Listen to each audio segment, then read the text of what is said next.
Cuando Alejandro me entregó el collar, yo me estaba cambiando en el vestidor, preparándome para acompañarle a una cena benéfica de la alta sociedad madrileña. La caja de terciopelo negro se abrió y en su interior, sobre una almohadilla de seda, descansaba un collar de densa malaquita verde. Las piedras eran macizas, perfectamente pulidas, y la profundidad y uniformidad de su color resultaban impecables. Bajo la luz de la lámpara de araña, el verde brillaba como un estanque profundo en medio de un bosque. Alejandro se situó a mis espaldas y con sus propias manos abrochó el collar en mi cuello. Sus dedos rozaron la piel de mi nuca, fríos como la seda. Este collar lo conseguí a través de unos contactos extraído directamente de las antiguas vetas de Río Tinto en Andalucía, dijo, un ejemplar único de la mayor pureza. Quedará perfecto con tu vestido de esta noche. Me miré al espejo. La mujer reflejada llevaba un vestido de terciopelo ajustado color esmeralda y de su cuello colgaba un collar de malaquita, cuyo verde era tan profundo que parecía casi negro, realmente hermoso. Sin embargo, mi atención no estaba fija en la joya, sino en la expresión del rostro de Alejandro. Sonreía, pero en el fondo de sus ojos no había ni rastro de alegría. Tras 10 años de matrimonio, conocía demasiado bien a este hombre. Cada vez que ponía esa cara, estaba tramando algo, exactamente igual que hace 3 meses, cuando me hizo firmar aquel acuerdo adicional al contrato matrimonial sobre la separación de bienes, exactamente igual que hace un mes, cuando me sugirió que dejara mi puesto en el bufete de abogados del Paseo de la Castellana. Cada vez que me miraba con esos ojos tan tiernos, casi enamorados, yo sabía que me aguardaba una trampa. Gracias, querido. Me volví y le di un beso en la mejilla con una sonrisa intachable. Durante la cena, muchos elogiaron mi collar. Las esposas de sus socios me rodearon comentando cómo Alejandro me consentía y cómo me había regalado una joya tan cara sin pensarlo 2 veces. Con una copa de cava en la mano, yo respondía educadamente a los cumplidos, pero en mi interior crecía la inquietud.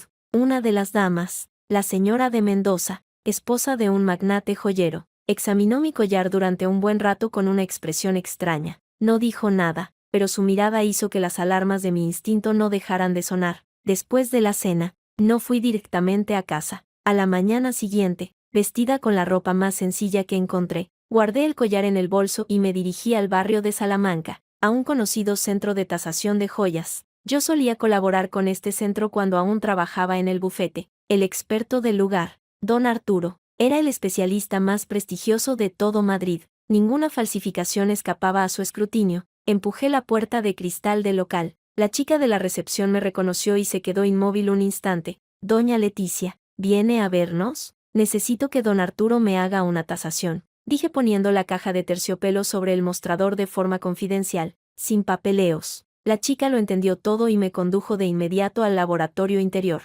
Don Arturo, con las gafas puestas y una lupa en el ojo, examinaba un anillo de diamantes. Al verme, se quitó las gafas y las limpió. Doña Leticia, ¿cuánto tiempo sin verla? ¿Qué nos trae esta vez? Un collar de malaquita. Ayúdeme a determinar su calidad. Abrí la caja y le tendí la joya. En el mismo instante en que don Arturo la tomó en sus manos, frunció el ceño, no dijo nada, colocó el collar bajo el microscopio, ajustó el enfoque y empezó a estudiarlo con detenimiento. Luego volvió a cogerlo, lo miró al trasluz y pasó el dedo por las curvas de las piedras. Finalmente sacó una pequeña linterna y la acercó a la parte posterior de la malaquita. Lo examinó durante 10 largos minutos. Durante esos 10 minutos, en el laboratorio reinó un silencio absoluto, solo interrumpido por el zumbido del aire acondicionado. Don Arturo, ¿cuál es el resultado? Él dejó el collar a un lado, se quitó las gafas y me miró escogiendo las palabras con cuidado. Señora, esta malaquita es falsa. Me quedé helada, y don Arturo, creyendo que estaba conmocionada, se apresuró a añadir, la base es polvo de malaquita, por supuesto, pero ha sido tratada con ácido, rellenada con polímeros y teñida. En nuestro sector lo llamamos composite. Se ve brillante y hermoso, pero en realidad no vale un céntimo. Si su marido compró esto a precio de un ejemplar andaluz exclusivo, me temo que le han estafado. Hizo una pausa y concluyó, tirando por lo alto, costará unos 300. Tal vez 500 euros, 300 o 500 euros. Alejandro me había regalado un collar de 500 euros y en la cena les había dicho a todos que era malaquita pura y exclusiva. Sin cambiar de expresión, cogí el collar y lo miré al trasluz. La superficie verde de las piedras reflejaba un brillo antinatural y uniforme. Efectivamente, no se parecía en nada al patrón natural de la piedra. Así que mi marido me regalaba falsificaciones con una seguridad pasmosa. Don Arturo, por favor, Mírélo otra vez con más atención.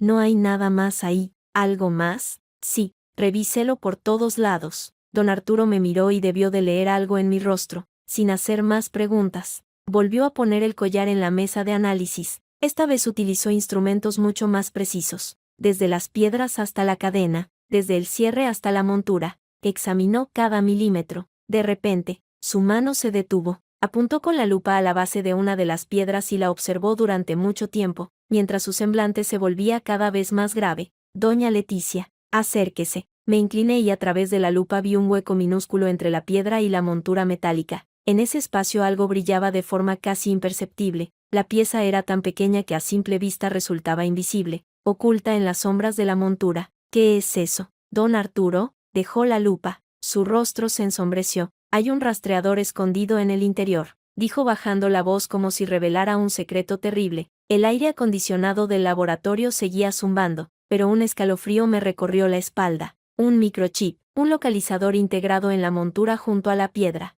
Desde fuera era totalmente imperceptible. Era un trabajo muy fino. Un dispositivo así no se compra en una tienda normal. Don Arturo me miró y tras vacilar un instante habló de nuevo. Doña Leticia, esto ya no es un problema de falsificación de joyas. Estas cosas suelen usarse para lo sé. Le interrumpí. No le dejé terminar porque ya lo había comprendido todo. Ese collar fue una trampa desde el principio. Alejandro no me había regalado una joya, sino unos grilletes. Con la ayuda de ese rastreador, planeaba vigilar mis movimientos cada segundo del día. ¿Dónde estaba? ¿Con quién me reunía? ¿A dónde iba? Quería saberlo todo. No era de extrañar que últimamente se mostrara tan atento. La semana pasada pasé por el bufete de abogados para tomar un café con mis antiguos compañeros. Esa misma noche, Alejandro me preguntó dónde había estado. Le respondí que había ido de compras. Él sonrió y no hizo más preguntas. Ahora aquella sonrisa se me antojaba la punta de un cuchillo. Me estaba poniendo a prueba. Comprobaba si le decía la verdad y yo le llevaba mintiendo desde hacía 3 meses.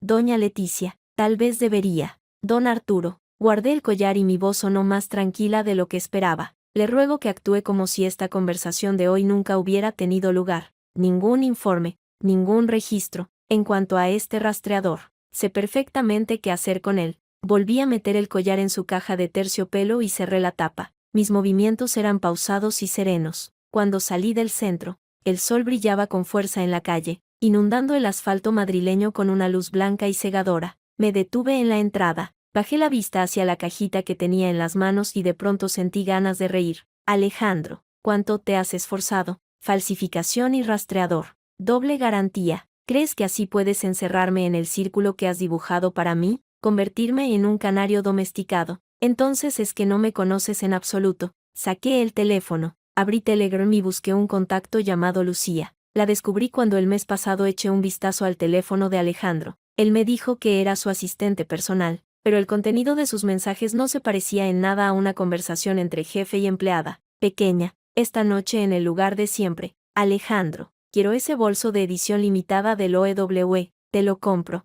Revisé el historial, tomé capturas de pantalla y las guardé en la nube. El mes pasado no monté ningún escándalo. Aún no era el momento. Estaba esperando la oportunidad adecuada. Un instante que le hiciera tropezar de tal manera que ya no pudiera levantarse. Y ese momento había llegado. Abrí mi propio chat con Lucía y me desplacé hacia arriba. La chica era inteligente. La chica era inteligente. La chica era inteligente. La chica era inteligente. Ningún mensaje comprometedor en Telegram. Solo encargos de trabajo. Limpio como una hoja en blanco. Pero cuanto más impecable, más evidente resultaba que Alejandro la estaba protegiendo. Y si la protegía con tanto esmero, significaba que era muy importante para él. Esbocé una sonrisa de lado y guardé el móvil. Alejandro, ¿querías espiarme? Muy bien. Te daré la oportunidad de ver con todo lujo de detalles cómo la soga que me pusiste al cuello termina asfixiándote a ti. La puerta de cristal del centro se cerró a mis espaldas. El sol alargaba mi sombra. Caminé hacia el aparcamiento sobre mis tacones altos y cada uno de mis pasos era firme y seguro. Al volver a casa, guardé el collar en la caja fuerte, en su lugar habitual. La empleada del hogar cocinaba, y desde allí llegaban aromas agradables. Me puse ropa cómoda. Me serví una copa de vino tinto, me senté en el sofá, abrí el portátil y empecé a recopilar toda la información sobre Lucía. Nombre, edad, dirección, lugar de trabajo, restaurantes favoritos, gimnasios, cuentas en redes sociales. En 2 horas lo sabía todo sobre esa mujer. Lucía, 26 años, asistente administrativa en la presidencia del Grupo Fénix, contratada hace 1 año y medio, es decir, 1 año y medio después de mi boda con Alejandro. Su cuenta de Instagram estaba llena de fotos de viajes y cenas. Las ubicaciones correspondían siempre a los locales más exclusivos de Madrid. El sueldo de una asistente normal jamás podría cubrir tales gastos. Hasta un tonto se daría cuenta de que alguien la mantenía. Su última publicación era de ayer. En la foto aparecía una mano sosteniendo una bolsa naranja de Loewe. El pie de foto decía: "Gracias al jefe por cuidarme tanto". En los comentarios, varios compañeros le preguntaban si se había enamorado. Ella no respondía. Hice girar la copa. Tomé capturas de todas sus publicaciones. Luego abrí una tienda online y encargué una caja de terciopelo negro, una tarjeta con relieve dorado y un rollo de cinta dorada. En 3 días, la dulce vida de esa mujer llegaría a su fin y Alejandro destruiría con sus propias manos aquello que más valoraba. Alcé la copa como si propusiera un brindis, contemplando la ciudad iluminada a través del inmenso ventanal. La partida había comenzado. 3 días después, todo estaba listo. Recibí la caja de terciopelo negro y la tarjeta con relieve dorado. En la tarjeta de mi térmito le pedí a un calígrafo que escribiera una sola frase con una letra elegante: "Para mi pequeña princesa, que este collar sea digno de tu belleza, Alejandro". En la parte inferior donde iba la firma, estampé el sello personal de Alejandro. Ese sello lo había sacado de su despacho tras 3 años de matrimonio. Sabía dónde estaba cada cosa en su estudio mejor que él mismo. Tenía una caja de madera de sándalo con 3 sellos. Uno para los documentos oficiales de la empresa, otro como representante legal y uno personal. El sello personal estaba hecho de la mejor ágata y llevaba grabado su nombre y sus iniciales. Solo lo usaba para firmar documentos privados. Cuando estampé el sello en la tarjeta, no me tembló el pulso. Ahora solo quedaba decidir cómo entregarle el collar a Lucía, ni por correo ni en persona. Nadie debía relacionarme con esa joya. Tras pensarlo un poco, me acordé de alguien, el chofer de Alejandro, Manuel. Él llevaba trabajando para Alejandro 6 años y era su hombre de confianza. Pero Manuel tenía una debilidad: su hijo, un irresponsable. El año pasado su hijo perdió mucho dinero en un casino en Torrelodones y acumuló un montón de deudas. Entonces, como esposa de Alejandro intervine y le ayudé a pagar. Alejandro nunca lo supo. Manuel me estaba inmensamente agradecido. Le cité en una cafetería discreta. Manuel llegó puntual. Al ver que yo estaba sola en un reservado,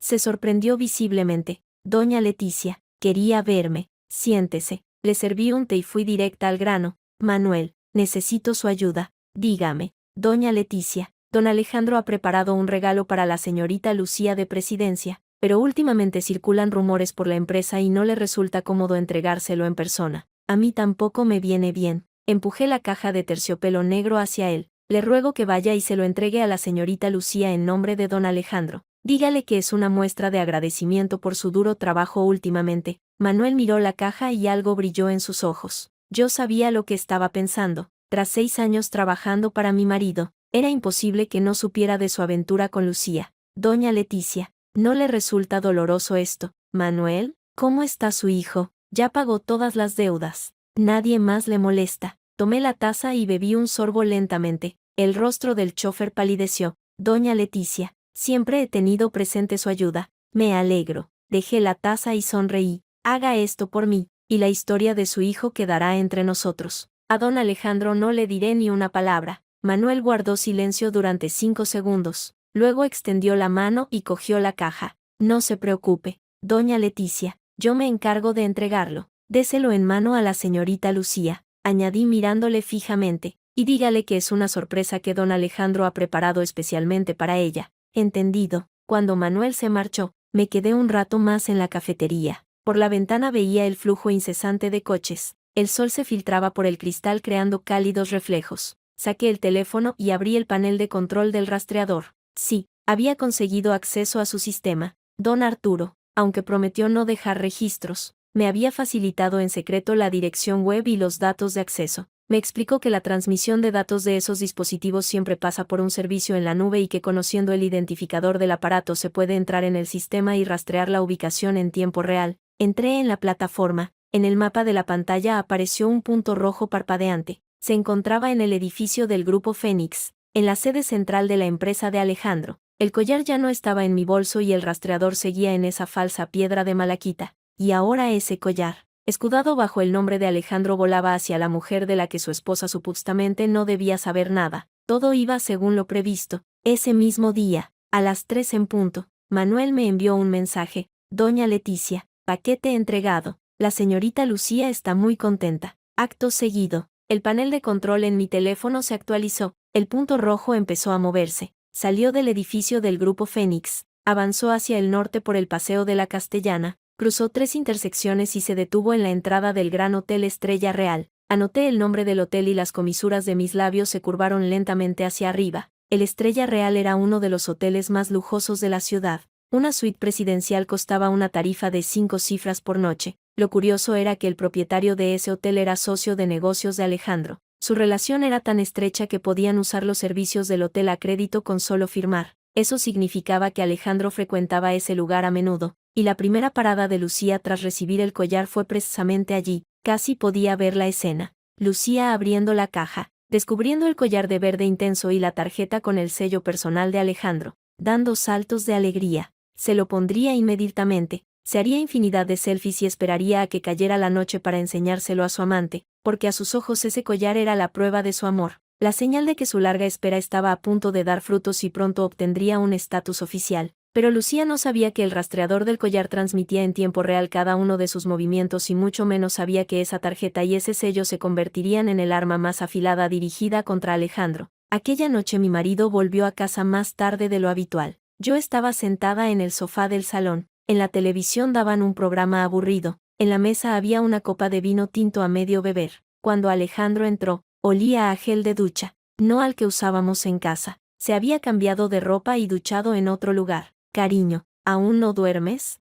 Se quitó los zapatos, se acercó, se sentó en el reposabrazos del sofá y me acarició el pelo. Te estaba esperando, bostecé, intentando parecer despreocupada. Hoy has tenido mucho trabajo, ¿verdad? Sí. Reuniones hasta muy tarde. Se desabrochó el primer botón de la camisa. Su expresión era exactamente la de siempre. Estoy cansado. Me voy a la ducha. Cuando se dirigió al dormitorio, le llamé de repente. Alejandro. Por cierto, hoy me puse el collar de malaquita y me pareció que el cierre estaba un poco flojo. ¿Podrías echarle un vistazo? Sus pasos se detuvieron un instante, una fracción de segundo brevísima. Si no lo hubiera estado observando tan de cerca, ni me habría dado cuenta. Claro. Habrá que llevarlo a arreglar, respondió y sin darse la vuelta desapareció en el dormitorio. Volví a recostarme en el sofá, en la penumbra, mis labios dibujaron una sonrisa silenciosa. Alejandro, te has paralizado porque sabes lo que hay dentro de ese collar. Y cuando dije que el cierre estaba flojo, ¿te asustaste? No tengas prisa, el verdadero espectáculo aún está por llegar. Al día siguiente abrí el panel de control del localizador. La ubicación del punto rojo me hizo echar a reír. Lucía, con el collar puesto, se paseaba por la boutique de Loe en el centro de la ciudad. Al parecer estaba tan orgullosa de haber recibido aquella declaración de amor de su jefe que no podía contenerse y lo exhibía por todas partes. Al salir de lo entró, luego creó una nueva cuenta de correo electrónico y redacté un mensaje anónimo. El destinatario era el correo privado de Alejandro. Nunca me había enseñado esa dirección, pero una vez, mientras se duchaba, vi una notificación en su teléfono y la memoricé. No pensé mucho en el asunto del correo y finalmente escribí, tu amante tiene a otro hombre. En el cuerpo del mensaje solo había una línea. Hoy a las 20 Gran Hotel Estrella Real, habitación 1806. Será mejor que lo vea con sus propios ojos. Adjunté la captura de pantalla con el mapa y su ruta de movimientos. Tras darle a enviar, cerré el portátil. Me acerqué al inmenso ventanal. Ante mí se extendía toda la ciudad de Madrid. Los rascacielos, el incesante tráfico, el imperio comercial de Alejandro se alzaba entre ese mar de asfalto y hormigón. Él se creía el amo absoluto de ese imperio, creía tener todo y a todos bajo control, pero ignoraba que su herramienta de espionaje más infalible se había convertido ya en un puñal apuntando directo a su corazón. En 3 días todo se decidiría, y en ese instante, en 3 días todo se decidiría. Vería con mis propios ojos cómo su mundo se derrumbaba paso a paso. Cogí el teléfono y le envié un mensaje a Lucía por la aplicación de mensajería. La cuenta desde la que le escribía era nueva, registrada hacía 3 días. La foto de perfil era la de una chica guapa sacada de internet. Me había presentado como la nueva asistente personal de Alejandro y en esos 3 días me había ganado su confianza. Mi mensaje decía, Lucía, te lo cuento en secreto. Don Alejandro te ha preparado una sorpresa inmensa esta noche en el Estrella Real, habitación 180. No olvides ponerte guapa. La respuesta llegó casi al instante. De verdad, por supuesto, yo misma le reservé la habitación. Dios mío, gracias por avisarme. Voy a prepararme ahora mismo. Dejé el móvil. Mi sonrisa se reflejaba claramente en el cristal. Ve, Lucía, acude a la última gran fiesta de tu vida. En la habitación 1806 no te espera una sorpresa, sino la pesadilla más inesperada. Aquella noche, a las 7:30 envié un segundo correo anónimo a Alejandro. Averiguará si es a usted a quien espera cuando llegue. Tras enviarlo, apagué el teléfono, me vestí completamente de negro, me puse una mascarilla y una gorra y conduje hasta el Estrella Real. Llegué a las 19:50. El vestíbulo del hotel resplandecía. La luz de las enormes lámparas de cristal bañaba el suelo de mármol. Todo era de un lujo obsceno. Cabizbaja, atravesé el vestíbulo y me senté en una mesa de la esquina. Pedí un café. Desde allí tenía una vista perfecta de los ascensores y de la entrada principal. Nadie podía entrar o salir sin que yo lo viera. 19:55 apareció Lucía. Salió del ascensor con un vestido rojo muy ceñido de tirantes finos. Llevaba unos tacones de aguja de 10 centímetros. El collar de malaquita brillaba en su cuello bajo la luz del hotel. Resultaba evidente que se había arreglado a conciencia. Su maquillaje era más marcado de lo habitual. Sus labios rojo carmesí cruzó el vestíbulo apresuradamente y empezó a mirar los coches que llegaban. Claramente estaba esperando a mi marido. La observé desde mi rincón y no pude evitar suspirar. Qué estúpida era, tan necia que ni siquiera se daba cuenta de cómo la utilizaban. Probablemente creía que aquella era su noche de gloria, que Alejandro por fin iba a oficializar su estatus. Qué lástima. No entendía que hombres como él jamás le dan un estatus a sus amantes. Se casó conmigo porque mi padre es socio de un importante bufete de abogados y podía ofrecerle respaldo legal para sus negocios, y ahora quería que me marchara porque ya no necesitaba a mi padre. En cuanto a Lucía, para él siempre había sido un mero entretenimiento. 19:58 llegó Alejandro. Su Porsche Panamera se detuvo en la entrada. El portero se apresuró a abrirle la puerta. Alejandro, ataviado con un abrigo gris oscuro y un rostro sombrío como una tormenta, entró en el vestíbulo con zancadas amplias. Vio de inmediato a Lucía. En el instante en que ella lo vio, su rostro se iluminó como si le hubiera tocado la lotería. Alejandro, ¿por qué has tardado tanto? Corrió hacia él intentando tomarle del brazo. Él se lo impidió. Se quedó de pie en medio del vestíbulo y su mirada, afilada como una cuchilla, se deslizó por el collar de malaquita en el cuello de Lucía para luego clavarse en su rostro. ¿De dónde has sacado ese collar? Su voz era baja, pero tan fría que parecía sacada del hielo. Lucía se desconcertó un momento, pero enseguida volvió a sonreír y se tocó la joya. ¿Te refieres a esto? Pero si me lo mandaste tú a través de Manuel. Alejandro, eres tan detallista. Y la tarjeta era preciosa. Llevaba hasta tu sello personal. A Alejandro le tembló el ojo. Desde mi rincón vi claramente cómo la mano que tenía en el bolsillo del abrigo se cerraba en un puño. Tarjeta. Sí, ponía algo así como para mi pequeña princesa. La sonrisa de Lucía se hizo aún más dulce. ¿Desde cuándo eres tan romántico? La cara de Alejandro se ensombreció por completo. No dijo nada. Sacó su móvil, abrió los 2 correos anónimos y se los enseñó a Lucía. Entonces, explícame qué significa esto. Ella cogió el teléfono, echó un vistazo y su sonrisa se congeló. ¿Qué significa esto? Eso digo yo. Alejandro no le quitaba los ojos de encima. ¿Con quién te ibas a ver hoy aquí? Contigo. Lucía estaba al borde del pánico. Tu nueva asistente me dijo que hoy habías preparado una sorpresa para mí aquí. Por eso vine. ¿Qué asistente? La chica nueva de tu secretaría. Lucía sacó su propio teléfono y buscó la cuenta desde la que yo le había escrito. Mira lo que me puso. Alejandro echó un vistazo a la foto de perfil y frunció el ceño. Yo, en mi rincón levanté la taza de café y mis labios esbozaron una sonrisa bajo la mascarilla.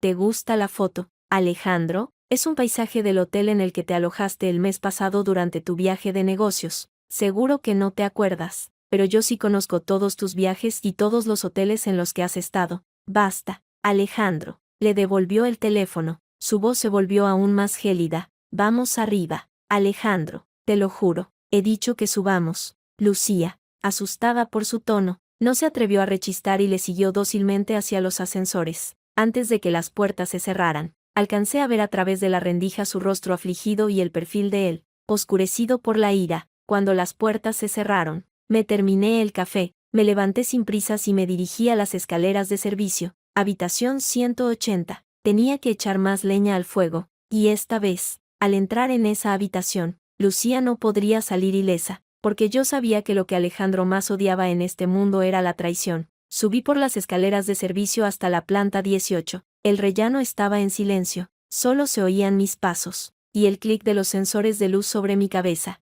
Mientras ascendía piso a piso, repasaba mentalmente cada uno de mis movimientos. La 180 era una de las mejores suites presidenciales de la Estrella Real, una tarifa de 5 cifras la noche. Esta habitación tenía una peculiaridad: el salón y el dormitorio no estaban separados por una pared, sino por una enorme cristal. Si cerrabas cortinas tenías privacidad absoluta. Si no, desde el salón se veía perfectamente todo lo que ocurría en la cama. Me había asegurado de averiguar ese detalle de antemano. Al llegar a la planta 18, el pasillo estaba desierto. La gruesa moqueta absorbía el sonido de mis pasos. La puerta de la 180 estaba bien cerrada, pero un hilo de luz se filtraba por debajo. Me pegué a la pared y al cabo de unos instantes escuché voces amortiguadas. Era la voz de Alejandro. Lucía, te lo pregunto por última vez. ¿Quién es ese hombre? Alejandro, de verdad que no hay nadie más. Llevo muchísimo tiempo contigo. ¿Me conoces? Entonces, explícame esto. Su tono era glacial. Supuse que le estaba enseñando las capturas de pantalla de los correos anónimos y el mapa con su ruta. Se hizo un silencio que duró unos 10 segundos. Luego, la voz de Lucía subió una octava con un deje de llanto. ¿Qué es esto? ¿Quién lo ha grabado? Alejandro, me estabas espiando. Espiándote yo. Se percibió una carcajada amarga. ¿Para qué iba a espiarte? Mira tú misma estos registros. De la oficina Aloe, luego a Joyería Suárez, luego a la cafetería. Toda tu ruta de ayer está clara como el agua. ¿Y qué? Fui de compras. ¿Qué hay de malo en eso? Ir de compras no tiene nada de malo. La voz de Alejandro se tornaba cada vez más fría. El problema es que hoy acabaste en esta habitación. ¿Quién te invitó aquí? ¿A quién estabas esperando? ¿A ti? ¿A mí? ¿Y qué hay de estos correos? Se oyó un golpe sordo. Alejandro debió de arrojar el teléfono sobre la mesa. Alguien me avisó de forma anónima que hoy te encontrarías aquí con tu amante. Lucía, te doy la última oportunidad para decirme la verdad. ¿Quién es él? El aire de la habitación parecía haberse congelado. Yo escuchaba desde el pasillo y mi corazón latía a un ritmo constante, como si estuviera asistiendo a una reunión que no tenía nada que ver conmigo. Lucía, tienes 5 minutos para justificarte, pero sé que no podrás porque llevo 3 días preparando esta partida y cada paso estaba calculado. Alejandro es muy desconfiado. Tiene manía de control. Lo que menos tolera es que le toquen lo que él considera suyo. El collar en tu cuello es la mejor prueba de ello y el sello personal es la mina más profunda que he colocado. Efectivamente, cuando Alejandro volvió a hablar, ya no quedaba ni rastro de sentimiento en su voz. Quítate el collar, Alejandro. He dicho que te lo quites. Al otro lado de la puerta se escuchó un roce y luego el ruido del collar al ser arrojado sobre una mesa. Alejandro debió de cogerlo y examinarlo, porque de inmediato su voz adquirió un tono peligroso que jamás le había escuchado. ¿Dónde está la tarjeta? En mi bolso. Otro roce y luego una risajida para mi pequeña princesa. Leyó las palabras de la tarjeta y parecía que escupía cada sílaba entre dientes. Lucía, ¿me tomas por imbécil? No, Alejandro, es verdad, me lo regalaste tú. Manuel me lo entregó en persona. Me dijo que era una sorpresa tuya. ¿Cómo puedes negarlo? Yo jamás le pedí a Manuel que te entregara nada, gritó Alejandro alzando la voz bruscamente. Y yo no escribí esta tarjeta. En cuanto a este sello, sabes perfectamente que falsificar o usar el sello personal de otra persona es un delito penado con cárcel. Pero entonces, ¿qué está pasando, Manuel? Ya ajustaré cuentas con Manuel. Ahora el problema es con quién venías a encontrarte hoy aquí. ¿Contigo? Yo no te cité aquí, articuló Alejandro marcando cada palabra. Yo no te invité a la Estrella Real hoy. No reservé la habitación 1806 y mucho menos le pedí a nadie que te preparara sorpresas. Dime con quién te ibas a ver hoy. ¿Acaso te invitó otro hombre y en el último momento se acobardó y huyó? El llanto de Lucía se hizo más fuerte. Alejandro, me estás calumniando. Llevo tanto tiempo a tu lado y ahora me difamas de esta manera. Suspiré suavemente en el pasillo. Había llegado el momento. Saqué el móvil del bolsillo y marqué el número de la recepción del hotel. Utilicé un número temporal y hablé en un tono intencionadamente bajo. Hola, soy una huésped de la planta 18. Parece que hay una discusión muy fuerte en la habitación 1806. Podrían mandar a seguridad para echar un vistazo y asegurarse de que no ocurra nada grave. Al colgar no me fui. Retrocedí unos pasos y me escondí tras la puerta de las escaleras de emergencia al final del pasillo, dejando una pequeña rendija desde la cual podía vigilar la puerta de la suite. No habían pasado ni 5 minutos cuando salieron del ascensor 2 guardias de seguridad con el uniforme del hotel. Se acercaron a la 1806 y llamaron a la puerta. El interior quedó en silencio un par de segundos. Luego la puerta se abrió. En el umbral estaba Alejandro. Al verlo, los guardias se sintieron claramente intimidados. Alejandro era un huésped VIP de la Estrella Real. Todo el mundo le conocía, desde la alta dirección hasta los empleados de base. Señor Montes,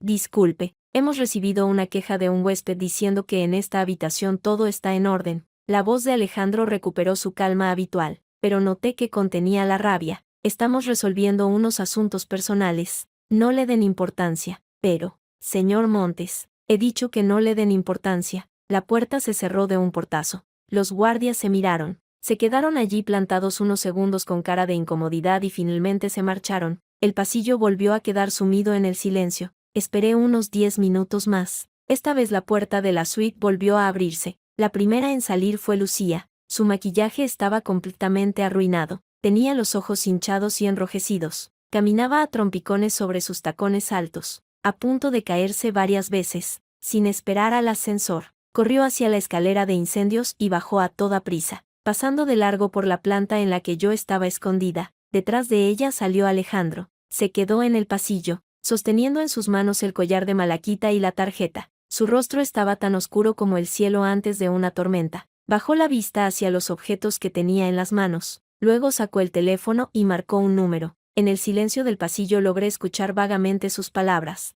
Manuel, ¿dónde estás ahora? No des explicaciones. Mañana quiero verte en la oficina. Tenemos que hablar. Y otra cosa. ¿Quién te pidió que le entregaras este collar a Lucía? No pude distinguir la voz de Manuel al otro lado, pero la siguiente frase de Alejandro me hizo reír por dentro. ¿Me estás diciendo que fue mi mujer quien te lo pidió? Guardó silencio unos segundos. De acuerdo, lo entiendo. Colgó. Se metió el collar y la tarjeta en el bolsillo del abrigo y se dirigió al ascensor con grandes zancadas. Las puertas se cerraron y al fin el pasillo quedó en absoluto silencio. Salí de mi escondite. Me acerqué a la puerta de la 1806 y miré hacia las puertas cerradas del ascensor al fondo del corredor. Las comisuras de mis labios se curvaron lentamente hacia arriba. Alejandro, por fin has descubierto que fue tu mujer quien lo envió, pero no puedes ni imaginar por qué lo hice. ¿Crees que tengo miedo de que te enteres? Te equivocas. Lo que temo es que no te enteres, porque el segundo acto de esta obra es mi gran actuación en solitario. Esa noche a las 11, Alejandro regresó. Cuando entró,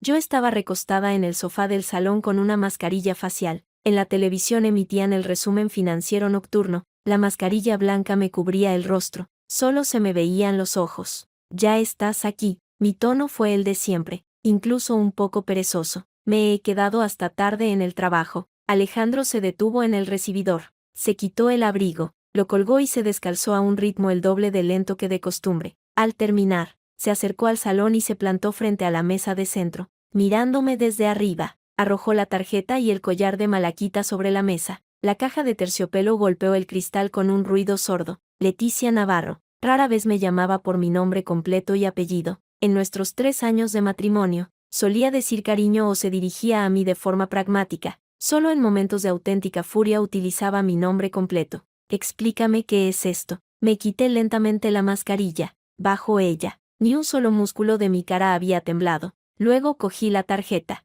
Le di unas vueltas entre las manos. Cogí el collar y lo observé un par de segundos a la luz. Finalmente alcé la mirada hacia él y en mis ojos solo había desconcierto. Pero si este es mi collar, ¿qué pasa? ¿Por qué lo tienes tú? Alejandro se quedó desconcertado por un instante. Evidentemente no se esperaba esa reacción. Aún preguntas por qué lo tengo yo, señaló la tarjeta. Leticia, tú pusiste este sello. ¿Qué sello? Bajé la vista hacia la tarjeta y fruncí el ceño para mi pequeña princesa. Que este collar sea digno de tu belleza. Alejandro, esto no lo escribiste tú. ¿Cuándo te dio tiempo a escribirle estas cosas a otras mujeres a mis espaldas? Al decir esto, mi mirada pasó del desconcierto a la acusación. Hablaba sin prisas, pero cada palabra daba en el blanco. Alejandro entrecerró los ojos. No te hagas la tonta. Manuel ya lo ha confesado todo. Le pediste tú a Manuel que le entregara el collar a Lucía. A Lucía. Me levanté para quedar a su misma altura. ¿A qué Lucía? A mi asistente. Sabes perfectamente de quién hablo.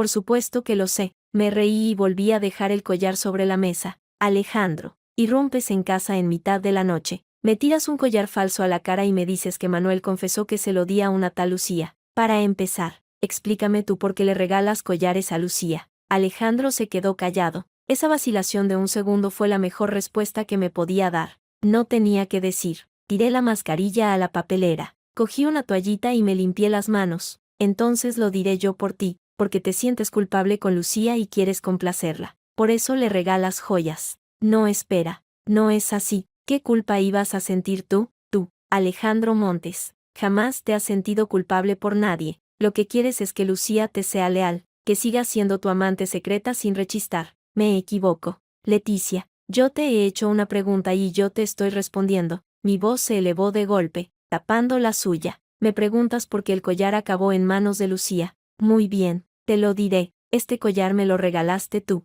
¿verdad? Un regalo por nuestro aniversario de bodas. Malaquita exclusiva traída de las antiguas minas. Invaluable. Tú mismo lo dijiste. Cogí el collar y lo agité frente a su nariz, pero resulta que me pareció que algo no cuadraba, y lo llevé a tasar con don Arturo. ¿Y sabes qué me dijo? Falsificación. Composite. Precio de mercado. No más de 500 euros. Alejandro, explícame por qué me hiciste pasar una baratija de 500 euros por una malaquita exclusiva. El rostro de Alejandro cambió, no por remordimiento, sino porque la situación se le había escapado de las manos. Probablemente nunca imaginó que yo iría a tasar la joya. No te hablo del precio de este collar. Lo tiré a un lado. Mi tono agudo dio paso a uno grave, cargado de rabia contenida. Te hablo de que me engañaste. ¿Por qué me mentiste dándome una falsificación? ¿Qué significa esto? ¿Que a tus ojos solo merezco copias baratas? Fue un malentendido. Un malentendido. Muy bien. Supongamos que sí. Di un paso al frente, clavando mis ojos en los suyos. Entonces te haré otra pregunta. ¿Por qué había un rastreador en este collar? A Alejandro le tembló un párpado. Fue un movimiento mínimo, pero lo vi. Rastreador. Su voz titubeó un instante. ¿De qué estás hablando? No finjas. Cogí el collar y giré precisamente la piedra donde estaba oculto el chip, de manera que la luz iluminara el minúsculo resalte de la montura. Don Arturo lo encontró, un microchip rastreador integrado en la montura. Alejandro, me pusiste un localizador en el cuello. Ya te dije cuando nos casamos que lo que más detesto en este mundo es que me vigilen. Alejandro no dijo nada. Tenía los labios apretados en una fina línea y las mandíbulas tensas. Por lo tanto, no me preguntes por qué le di el collar a Lucía. Arrojé el collar sobre la mesa y me sacudí las manos como si me quitara la suciedad de encima. Porque me da asco. Malaquita falsa, pero rastreador auténtico. ¿Qué me regalaste? ¿Una joya o un collar de perro? Puesto que te gusta tanto controlarlo todo, que se lo ponga Lucía. A ella le encantan tus regalos, ¿no? Y por eso usaste mi nombre y mi sello para entregarle el collar. Sí, admití con total sencillez, con voz indiferente, tu regalo. Lo reciclé. ¿Qué hay de malo en ello? Como la quieres tanto que lleve tu collar y así sabrás siempre dónde está. Muy práctico, ¿verdad? Alejandro respiró hondo. Una vena palpitaba en su sien, pero yo sabía que no estaba enfadado conmigo, o, al menos no solo conmigo. Estaba furioso porque la situación había escapado a su control. Cuando me regaló ese collar con el localizador, jamás imaginó que yo lo encontraría. Pensó que yo, como siempre, me lo pondría sin rechistar y seguiría siendo la esposa dócil y ejemplar, mientras él vigilaba cada uno de mis pasos desde la pantalla de su teléfono. Pero había calculado mal. Alejandro, le llamé por su nombre, esta vez sin asomo de emoción, con una voz tan serena como la superficie de un lago muerto. Me regalaste una falsificación y le metiste un rastreador. Eso te lo puedo perdonar, pero lo de tu aventura con Lucía, ¿te crees que no lo sé? El rostro de Alejandro se oscureció del todo. Me has estado espiando. ¿Para qué iba a espiarte? Me reí en el silencio del salón. Mi risa sonó especialmente cortante. Hueles a otro gel de ducha. El mes pasado te fuiste de viaje de negocios 4 días y en tu tarjeta de crédito constan 2 noches en la suite presidencial de la Estrella Real. ¿Con quién estuviste allí? Lo sé de sobra. Alejandro, cuando hacías todo esto, seguro que no pensabas que yo también revisaba los extractos bancarios, ¿verdad? El salón quedó sumido en un largo silencio. Las noticias financieras habían terminado y comenzaba otro programa. La risa del presentador, que salía de la pantalla, creaba un contraste sarcástico con el ambiente tenso de la habitación. Por fin, Alejandro habló. Su voz volvió a sonar tranquila, pero esa calma era más aterradora que su ira. Leticia, ¿qué es lo que quieres? ¿Qué quiero? Volví a sentarme en el sofá y bebí un sorbo del vino que ya se había calentado. Quiero el divorcio, pero no ahora ni bajo tus condiciones. Alejandro, nuestros asuntos se resolverán con mis reglas. Él me miró como si viera a una persona a la que nunca había conocido realmente. ¿Y qué hay de Lucía? Dejé la copa, y mi voz se tornó ligera como una pluma. Seguro que fue inmensamente feliz cuando recibió el collar. Y hoy cuando le montaste esa escena, debió de dolerle mucho. Cuando el hombre al que amas te acusa de infidelidad, es una sensación muy desagradable. Alejandro no dijo nada, pero sus manos temblaban ligeramente. Tras aquella conversación nocturna, Alejandro empezó a dormir en el despacho. No intenté detenerle, en realidad era exactamente lo que quería. Necesitaba tiempo para digerir todo y decidir cuál sería su próximo movimiento, y yo necesitaba tiempo para preparar el golpe final. Los 2 días siguientes reinó el silencio en la casa, como la calma antes de la tormenta. Alejandro salía temprano y volvía tarde, apenas nos veíamos. No comía en casa y Manuel le llevaba ropa limpia de repuesto. Yo seguía con mi vida de siempre, bebía té, leía, hacía yoga. De vez en cuando abría el panel del rastreador y veía cómo el punto rojo oscilaba entre la oficina de Alejandro y un apartamento en el centro de la ciudad. Era obvio que había recuperado el collar y lo tenía en la oficina por el momento. En cuanto a Lucía, llevaba 2 días sin aparecer por el trabajo. En el chat de la empresa, los compañeros comentaban que se había pedido la baja por enfermedad, pero todos sabían que era solo una excusa. Alguien la había visto salir corriendo de la Estrella Real aquella noche, con el maquillaje corrido y los ojos hinchados de llorar. Por su parte, Manuel, el chofer, presentó su dimisión voluntaria al tercer día. No intentó hablar conmigo ni me dio explicaciones, pero conociendo el carácter de mi marido, sabía que no perdonaba a quien le traicionaba. Manuel había trabajado con él tantos años y al final, por culpa de una sola palabra mía, había sido puesto de patitas en la calle. Sinceramente, no sentí ni una pizca de remordimiento. Si Manuel estaba dispuesto a ayudarme a cambio de dinero, también podría ayudar a cualquier otro por el mismo motivo. Tener a alguien así cerca era como llevar una bomba de relojería. La tarde del tercer día, mientras me estiraba en la sala de yoga, sonó el teléfono. En la pantalla apareció el nombre de Alejandro. Dime, Leticia. Su voz sonaba cansada, pero tranquila. Mañana a las 10. Ven a la oficina. Después de la reunión del Consejo de Administración,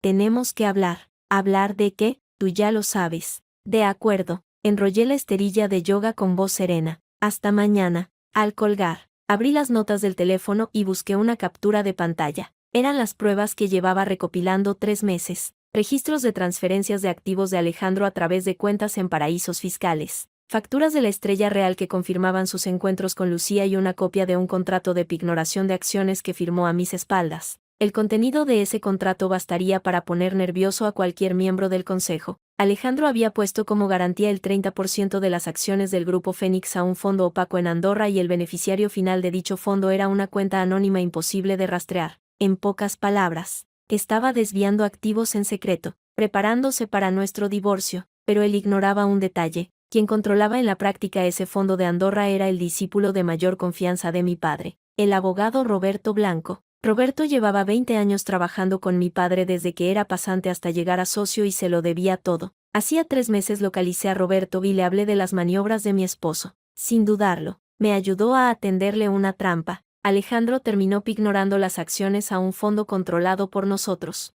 Es decir, él creía que estaba desviando su patrimonio, pero en realidad me estaba entregando sus acciones con sus propias manos, algo que él aún desconocía. A la mañana siguiente, a las 10 en punto, llegué a la sede central del Grupo Fénix. Llevaba un traje sastre negro, el pelo recogido en un moño bajo y un maquillaje suave, discreto pero rotundo. Al entrar en el edificio, la recepcionista se puso visiblemente nerviosa al verme. Doña Leticia, el señor Montes la espera en la sala de juntas principal. En la sala de juntas principal, alcé una ceja. No en su despacho. El señor Montes dijo que el Consejo de Administración acababa de concluir y que todos los miembros siguen allí, por lo que me dirigí hacia los ascensores. El sonido de mis tacones resonaba contra el mármol del suelo. Cada paso sonaba con firmeza. La puerta de la sala de juntas estaba entreabierta. Al empujarla, todos los presentes clavaron su mirada en mí como sincronizados. La sala estaba abarrotada. Los 12 miembros del Consejo del Grupo Fénix más Alejandro. 13 personas en total. Sobre la larga mesa había botellas de agua y carpetas con documentos. El proyector seguía encendido, mostrando la última página del informe financiero. Alejandro estaba sentado a la cabecera. Al verme intentó esbozar una sonrisa, pero ni siquiera podía llamarse así. Leticia, ya estás aquí. Vaya compañía más imponente. Me detuve en el extremo opuesto de la mesa, recorriendo con la mirada a los directivos. Señor Montes, ¿esto es una reunión del Consejo de Administración o un tribunal? Sentado a la izquierda de Alejandro, don Fernando, el miembro más veterano del consejo y antiguo colaborador del padre de mi marido, carraspeó para intentar disimular su incomodidad. Doña Leticia, ha sido el señor Montes quien la ha invitado. Nos dijo que había que aclarar ciertos asuntos familiares en presencia del consejo. Asuntos familiares. Me reí, aparté la silla frente a Alejandro y me senté. Si son asuntos familiares, ¿para qué invitar a todos los directivos? Porque este asunto concierne a la empresa, intervino Alejandro. Sacó un papel de su carpeta y lo dejó en el centro de la mesa. Eché un vistazo. Era la carta de dimisión de Manuel. Leticia Navarro. Utilizando a mi chofer Manuel, robaste mi sello personal. Falsificaste una tarjeta de felicitación y en mi nombre regalaste a una empleada de la empresa Lucía un collar que llevaba incorporado un dispositivo de rastreo. Este acto supone una intromisión en mi vida privada y daña la reputación de la empresa. La voz de Alejandro sonó plana y sosegada, como si leyera un documento legal. Hoy he convocado a los miembros del consejo para que sean testigos de una cosa. Mi esposa ha cometido actos perjudiciales para mí y para los intereses de la empresa, por lo que tengo pleno derecho a disolver unilateralmente nuestro matrimonio sin ningún tipo de compensación. Se hizo un silencio de 3 segundos en la sala y entonces rompí a reír. Fue una risa baja, pero en medio de aquella quietud, cada sonido se escuchó nítidamente. Alejandro, ¿has reunido a todos los directivos solo para decir eso? ¿Qué pasa? ¿Qué te da miedo confesar? ¿Confesar el qué? Que le regalé un collar falso a tu amante. Tras esta frase, el aire de la sala pareció congelarse. Los directivos se miraron entre sí. Las cejas de don Fernando subieron casi hasta la línea del pelo. Leticia. Alejandro dio un fuerte golpe en la mesa. No te atrevas a lanzar calumnias aquí. Calumnias. Saqué de mi bolso un sobre de papel craft, lo abrí y vertí su contenido sobre la mesa. Fotografías, capturas de pantalla, impresas, historiales de chat, facturas de hotel, extractos de tarjetas de crédito y el informe pericial de don Arturo. En las fotos aparecían Alejandro y Lucía en la entrada de la Estrella Real. No tenían gran calidad, pero los rostros eran reconocibles. Las capturas de Telegram mostraban los mensajes. Pequeña, esta noche en el lugar de siempre, resaltados con rotulador. Las facturas demostraban que durante el último año Alejandro había reservado habitación en el Estrella Real en 47 ocasiones, 39 de las cuales coincidían en fecha y hora con los registros de Lucía. Estimados miembros del consejo, pueden echarle un vistazo. Empujé las fotos hacia el centro de la mesa. Su presidente alquiló una habitación en ese hotel 47 veces en el último año, 39 de ellas, acompañado por la misma mujer, y esa mujer no es su esposa legal, sino su asistente personal. Según el Código Civil y nuestro régimen económico, los bienes adquiridos durante el matrimonio son gananciales, pero tenemos un acuerdo adicional por el que, en caso de ser el culpable de la ruptura, asume toda la responsabilidad y resulta que el presidente dice ahora que no va a pagar ninguna compensación. El rostro de Alejandro se volvió del color de la ceniza y hay algo más. Cogí el informe de don Arturo y mostré a todos el regalo que me hizo el presidente por nuestro aniversario. La famosa malaquita exclusiva, según el dictamen de un perito de prestigio, es una falsificación tratada artificialmente. Su precio de mercado no supera los 500 euros y lo que resulta aún más interesante es que este collar llevaba integrado un microchip rastreador. Señor presidente, ¿me colgó un micrófono en el cuello para vigilar mis movimientos o para controlar mi libertad? El ambiente de la sala estalló, los directivos empezaron a cuchichear. El semblante de don Fernando pasó de la incomodidad a la sorpresa y luego a la indignación. Era uno de los fundadores de la empresa y valoraba la reputación corporativa por encima de su propia vida.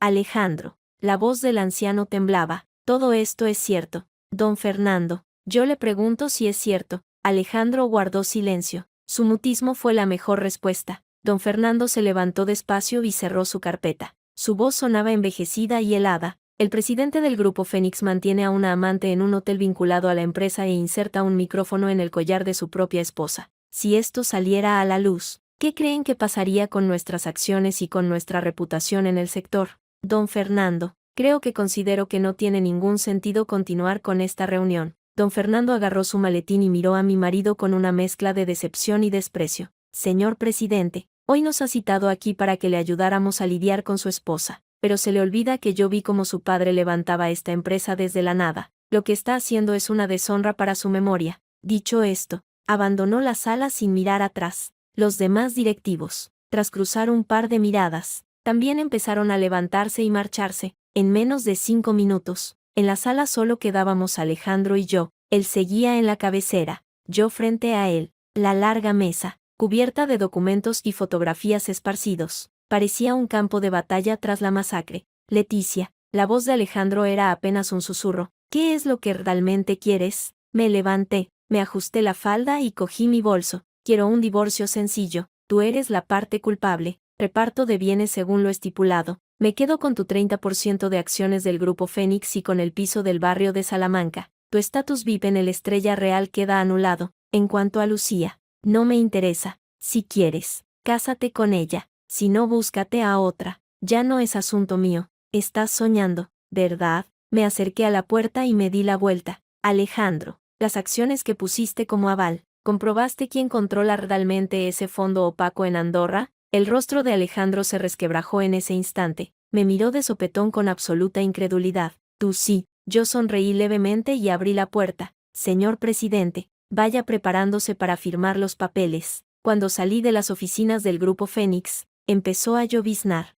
No abrí el paraguas. Me quedé bajo la marquesina de la entrada, viendo cómo el agua convertía el asfalto en un espejo gris oscuro. El aire olía a humedad, a humo de coches y a lilas en flor. El teléfono vibró. Un mensaje de Roberto Blanco. Doña Leticia, todo está solucionado con el fondo en Andorra. Las acciones ignoradas por Alejandro pueden ser ejecutadas en cualquier momento. Respondí con una sola palabra. Perfecto. Luego abrí el paraguas y di un paso bajo la lluvia. Las siguientes 48 horas serían cruciales en esta guerra. Alejandro no era de los que se rinden fácilmente. Hoy en la junta directiva había lavado sus trapos sucios delante de todos y no se iba a quedar de brazos cruzados. Contraatacaría utilizando sus métodos favoritos: recursos, contactos, dinero y esos chanchullos de los que nadie habla en voz alta. Tenía que jugar mi última carta antes de que él moviese ficha. Esa misma tarde me reuní con don Fernando en un pequeño restaurante reservado en el este de Madrid. Don Fernando llegó vestido de sport, muy distinto al hombre de negocios con traje oscuro que había visto por la mañana. Se sentó frente a mí y en su rostro se leía una compleja mezcla de emociones. Doña Leticia, lo que contó hoy en la reunión don Fernando. No he venido hoy a debatir sobre la catadura moral de Alejandro Leservite y fui directa al asunto. He venido a hablar de la supervivencia del Grupo Fénix. Las cejas de don Fernando se juntaron en el entrecejo. ¿Qué quiere decir? Saqué una carpeta del bolso y la puse delante de él. Estos son los registros de las transferencias de Alejandro a través de cuentas offshore. En los últimos 6 meses ha desviado casi la mitad del capital circulante del Grupo Fénix hacia 3 sociedades pantalla en Gibraltar. Estas empresas figuran oficialmente como dedicadas a la importación y exportación, pero en realidad no tienen ningún tipo de actividad. Don Fernando abrió la carpeta y su rostro se ensombreció por momentos. Además, señalé la última página. En diciembre del año pasado puso como garantía el 30% de sus acciones del Grupo Fénix a un fondo opaco de Andorra, obteniendo un préstamo privado de casi 8 millones de euros. Ese dinero no ingresó en las cuentas de la empresa, sino que lo transfirió a un fideicomiso en el extranjero. 8 millones. La voz de don Fernando se quebró. ¿En qué se los gastó? Compró una isla. El directivo se quedó petrificado. Un islote privado en las Islas Baleares de más de 200 hectáreas con chalet, helipuerto y embarcadero. La operación se cerró en enero de este año. El comprador oficial no es Alejandro, sino un pariente de su madre. Saqué unas imágenes de satélite y las puse sobre la mesa. Don Fernando, ¿por qué cree que un empresario en sus cabales desviaría fondos de su empresa en secreto y se compraría una isla? El hombre guardó silencio, pero la mano con la que sostenía la taza de té temblaba. Porque se está preparando una vía de escape. Respondí por él. Alejandro sabe que nuestro matrimonio se desmorona. Según nuestro acuerdo, si el divorcio es por su culpa, debe cederme el 30% de sus acciones. Así que las ignoró de antemano. Consiguió efectivo y se lo llevó fuera. Cuando el juez dicte la sentencia de divorcio, ese 30% de acciones ya habrá sido ejecutado por el fondo. Su patrimonio sobre el papel se habrá reducido drásticamente y cuando el tribunal falle el reparto, yo me quedaré sin nada. Está la voz del veterano directivo temblaba. Está intentando vaciar Fénix. Y no solo eso. Bebí un sorbo de té hablando con una calma como si comentara el tiempo. Si desvía la mitad del circulante de la empresa, ¿cómo funcionará Fénix en el segundo semestre? ¿Con qué pagará a los proveedores? ¿Con qué pagará las nóminas? ¿Cómo devolverá los préstamos a los bancos? Don Fernando, usted sabe mejor que yo lo que supone para una empresa quedarse sin flujo de caja. Don Fernando permaneció en silencio durante mucho tiempo. En el reservado del restaurante reinaba la quietud.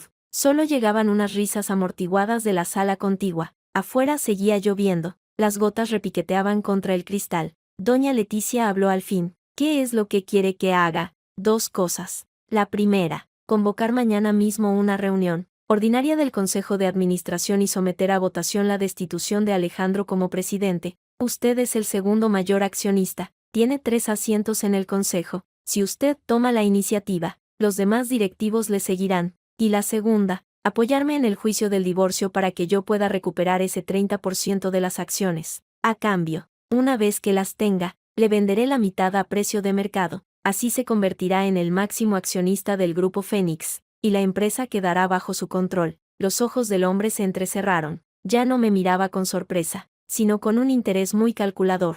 Doña Leticia, es usted mucho más peligrosa de lo que imaginaba. Me halaga. Don Fernando sonreí. Simplemente no me gusta que me engañen. Casarse con usted fue el mayor error de la vida de Alejandro. Don Fernando levantó su taza moviéndola bajo la luz de la lámpara. De acuerdo, acepto. Cuando salí del restaurante, había dejado de llover. Me quedé de pie en la calle mojada y alcé vista. Se había abierto un claro entre las nubes, dejando ver un jirón de cielo nocturno azul oscuro salpicado de estrellas. El aire frío y húmedo me llenó los pulmones y me sentí como si me hubieran echado un jarro de agua helada por encima. Alejandro, creías que lo tenías todo fríamente calculado, pero se te pasó por alto un detalle. Yo, Leticia Navarro, nunca he sido de las que se quedan esperando a que las rescaten. Guardé el teléfono y me disponía a subir al coche cuando volvió a sonar. Esta vez un número desconocido. Dudé un instante y contesté. Leticia Navarro. La voz al otro lado me paralizó por un segundo. Era Lucía.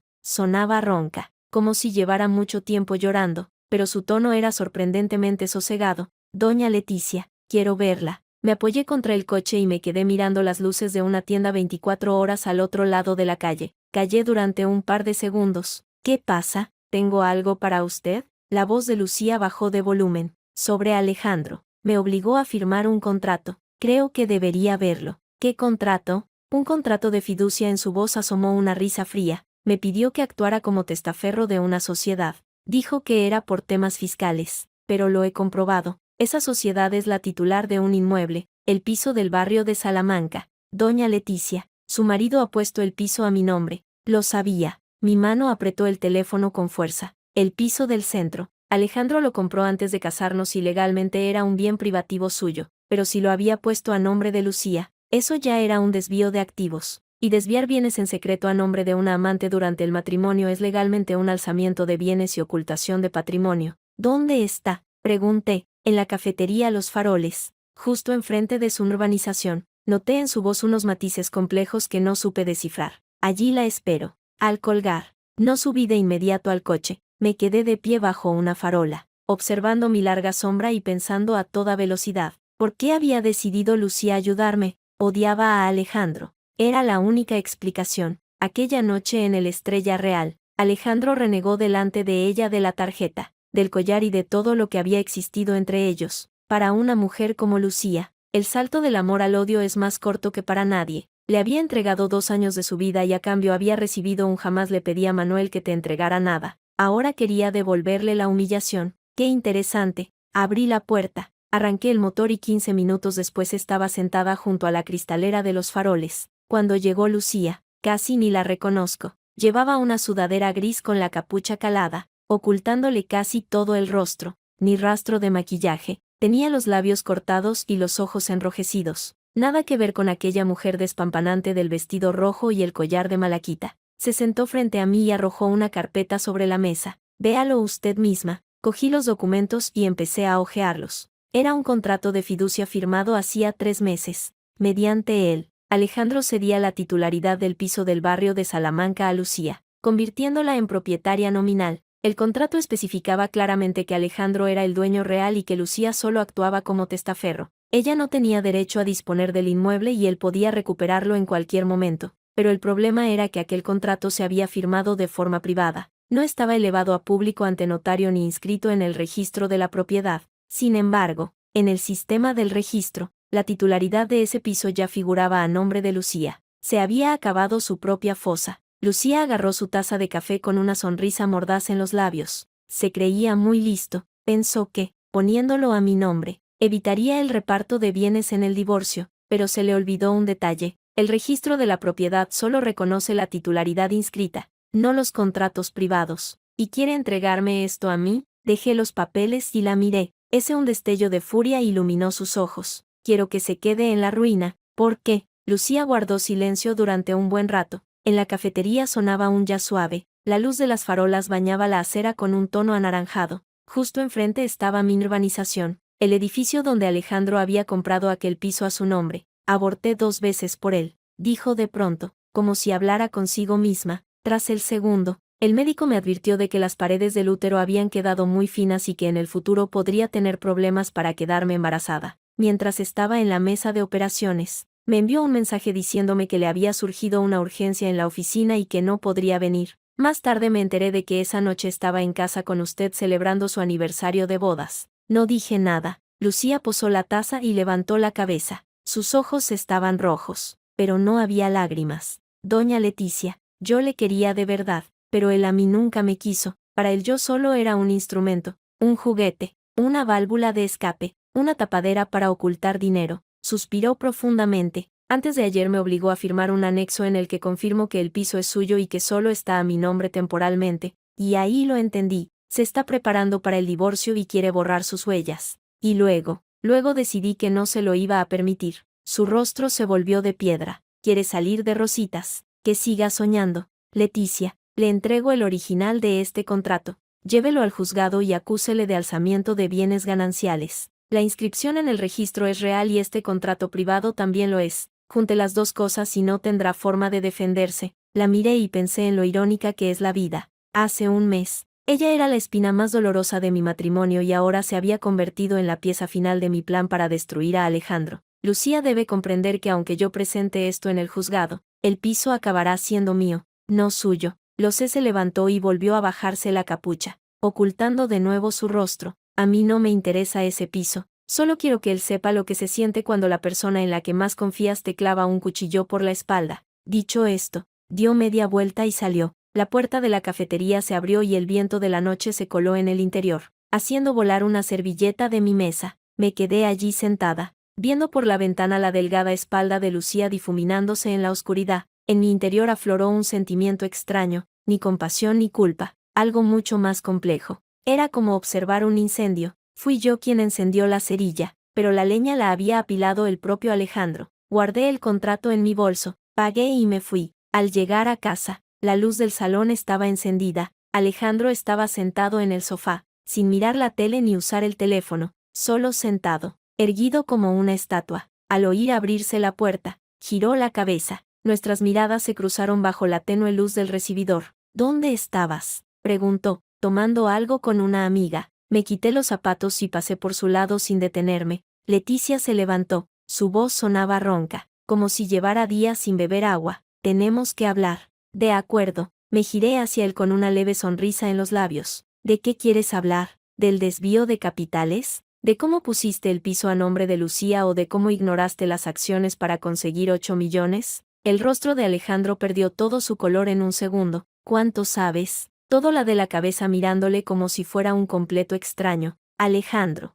creías que estabas jugando a una partida magistral, pero en realidad cada paso que diste fue por el camino que yo te había trazado. El fondo de Andorra por el que sacaste tus activos es mío. Los 8 millones que recibiste por el aval de las acciones están intactos en un fideicomiso, y el contrato original de la titularidad del piso que firmaste con Lucía lo llevo ahora mismo en el bolso. Alejandro retrocedió un paso y tropezó con la mesita. Se oyó un golpe sordo. Me miró y por primera vez le vi en los ojos un terror que pude descifrar. Leticia, ¿quién demonios eres? Soy la mujer a la que metiste en tu casa. Me acerqué a él y le alicé una arruga imaginaria en el cuello de la camisa con el gesto tierno de una esposa atenta. Lo que pasa es que nunca supiste con quién te habías casado. Alejandro no durmió en toda la noche. Le oí pasearse de un lado a otro en su despacho desde la 1 de la madrugada hasta las 6 de la mañana. El repiqueteo de sus zapatos contra el parqué se aceleraba y se ralentizaba como un metrónomo averiado. Yo estaba tumbada en la cama, con los ojos cerrados y una leve sonrisa dibujada en los labios, escuchando esos sonidos. El juego había llegado a su final. Todas las piezas estaban en su sitio. Don Fernando, Lucía, Roberto, el fondo en Andorra, el contrato del piso, las acciones pignoradas. Todo eso eran como 6 cuchillos clavados en sus 6 puntos más vulnerables. Estaba inmovilizado. Cualquier intento de sacarse un puñal implicaría desgarrarse la carne, pero no sabía que yo le tenía preparado un 7º cuchillo, el golpe de gracia. A la mañana siguiente, a las 8 me llamó don Fernando. Doña Leticia, la reunión extraordinaria del Consejo se ha fijado para las 2 de la tarde. De los 12 miembros, 9 han confirmado su asistencia. Eso supera los 2/3, lo que cumple los requisitos estatutarios para la votación de CC. La voz de don Fernando a través del auricular sonaba firme y resuelta, como la de un general antes de la batalla. Ya he encargado redactar la propuesta de destitución. Primer punto. Abuso de autoridad y pignoración no autorizada de las acciones clave de la empresa. Segundo. Desviación de fondos corporativos para fines personales. Tercero. Conducta indecorosa y grave daño a la reputación corporativa. Cada uno de estos puntos basta para hundirle. Gracias por todo su esfuerzo, don Fernando. No hay de que el hombre calló un segundo y cuando volvió a hablar lo hizo con admiración. A decir verdad, doña Leticia, llevo muchos años en el Fénix y he visto de todo, pero jóvenes tan pareció buscar la palabra adecuada, tan calculadoras como usted, he conocido muy pocas. Me halaga, don Fernando. Me acerqué a la ventana y descorrí las cortinas. Hacía un día radiante, el sol bañaba Madrid de un color dorado. Simplemente no quiero ser la tonta a la que engañan y que encima les ayuda a contar los billetes. Lo dicho, casarse con usted fue la única decisión acertada de su vida. Qué lástima que él mismo lo arruinara todo. Tras colgar, abrí el cajón inferior del armario y saqué un sobre de papel craft. En su interior había un documento impreso. En la portada, con grandes letras negras, rezaba: Informe consolidado sobre la conducta irregular del señor Alejandro Montes durante su etapa en la compañía. Llevaba 3 meses elaborando aquel documento.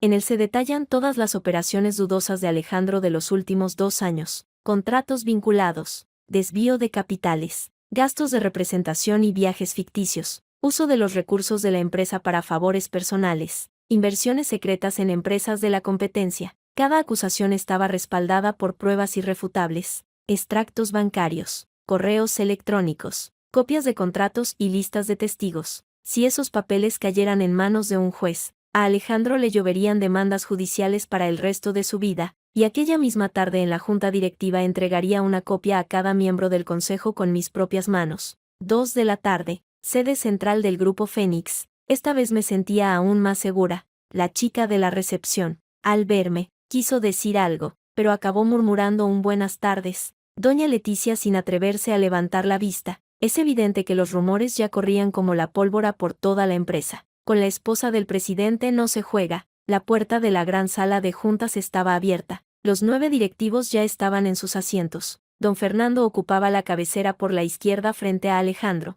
En un solo día, mi marido había envejecido 5 años. Llevaba el traje impecablemente planchado y el pelo peinado, pero las ojeras y las arrugas en torno a su boca le delataban. No había dormido y sabía perfectamente qué significaba esa reunión. Me senté al final de la mesa, abrí mi carpeta y me quedé inmóvil como una espectadora en el teatro. Don Fernando carraspeó: Estimados miembros del Consejo, hoy nos reunimos con carácter extraordinario para tratar un único punto del orden del día, el debate y la votación sobre la destitución de don Alejandro Montes como presidente de esta compañía. La propuesta les fue enviada con antelación. El señor Montes también ha recibido una copia. Según los estatutos, el presidente dispone de 15 minutos de turno de palabra antes de la votación. Señor presidente, adelante. Alejandro se levantó, paseó la mirada por todos los presentes hasta detenerse en mí. En sus ojos se mezclaba todo: odio, rencor y una incomprensible perplejidad, como si aún no asimilara que la mujer que durante 3 años le planchó las camisas, le acompañó a galas de sociedad y fue siempre tan sumisa, se había convertido de repente en su peor enemigo. Lo que él ignoraba era que desde el día en que me casé con él no dejé de estudiar ni de prepararme. Me apuntó a cursos de cata de vinos y equitación,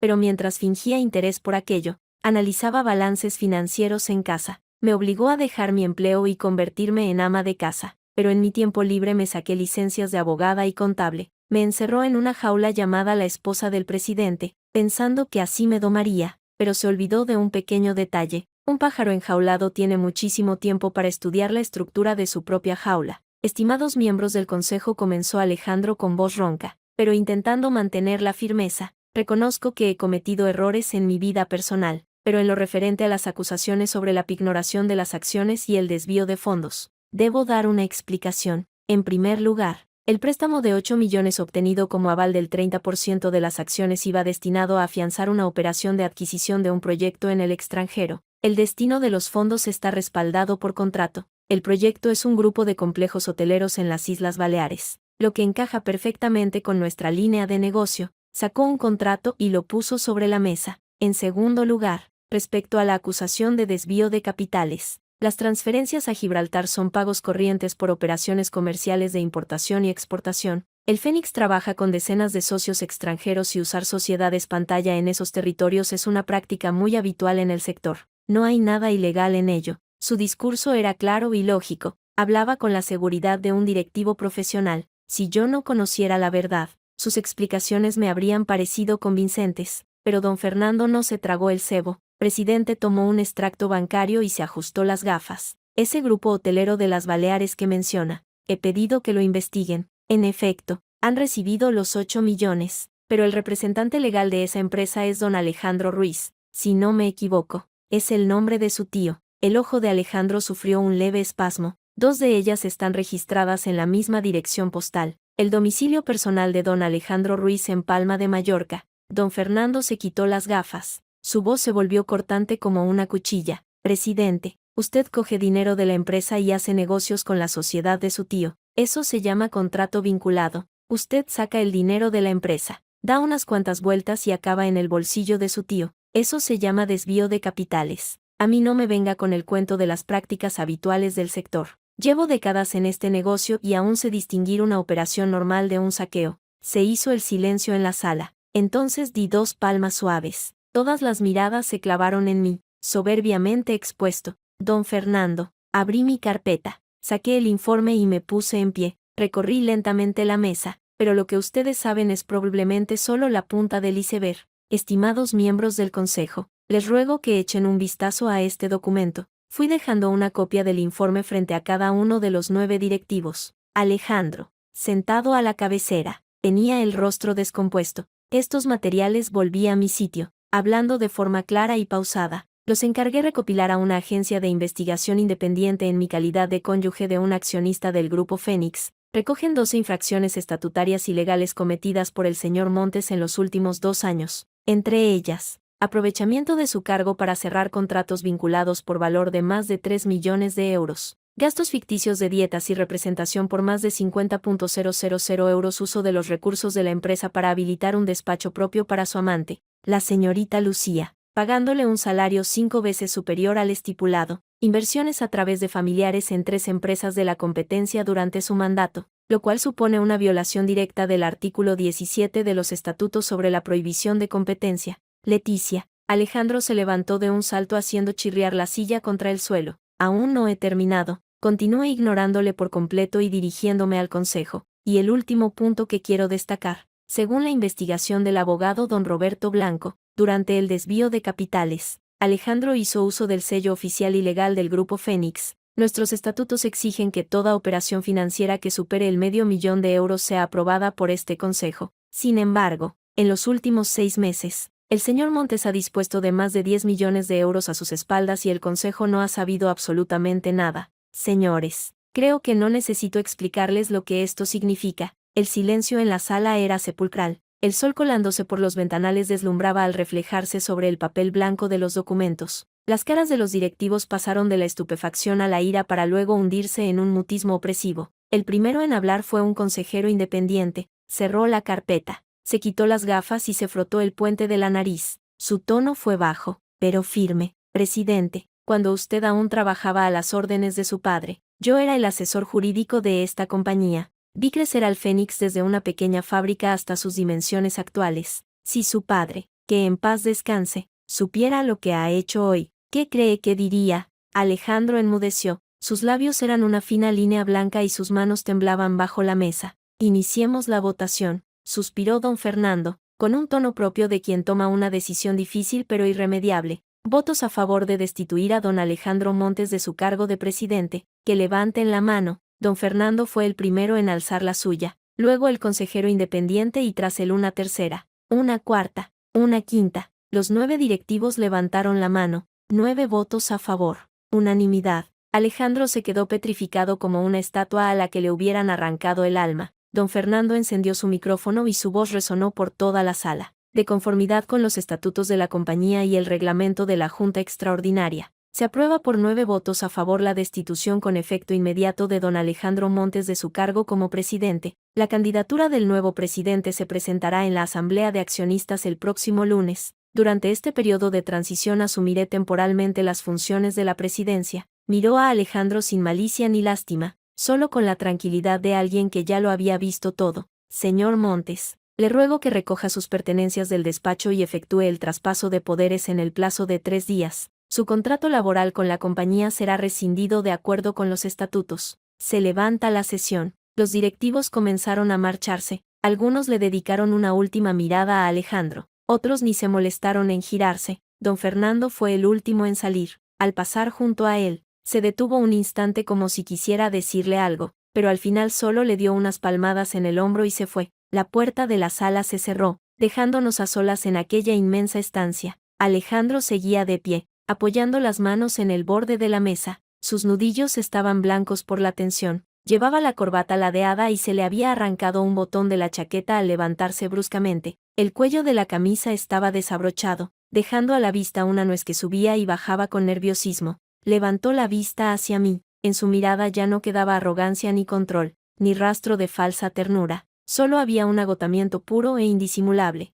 Leticia. Su voz pareció arrastrarse desde lo más profundo de su garganta. Has ganado. Yo seguía al otro lado de la mesa, guardando la carpeta en el bolso y cerrando la cremallera. Mis movimientos eran tranquilos, como si estuviera recogiendo unos simples apuntes de trabajo. Te equivocas, Alejandro. Levanté la cabeza y le sostuve la mirada. Mi tono fue ligero, indiferente. No he ganado yo, has perdido tú, y desde el principio no perdiste contra mí, sino contra ti mismo, contra tu codicia, tu soberbia y tu crueldad. Si no me hubieses regalado ese collar falso, yo no habría ido a tasarlo. Si no le hubieras metido un localizador, yo no habría usado esa artimaña. Si no hubieras sido tan despiadado con Lucía, ella no me habría entregado los papeles del piso. Si no te hubieras dejado cegar por esos 8 millones, el consejo no habría votado por unanimidad para echarte a la calle. No has perdido contra mí. Agarré el bolso y caminé hacia la puerta. Has perdido contra todas y cada una de tus ruines decisiones. Me detuve frente a la puerta sin mirar atrás. Mañana tendrás el acuerdo de divorcio.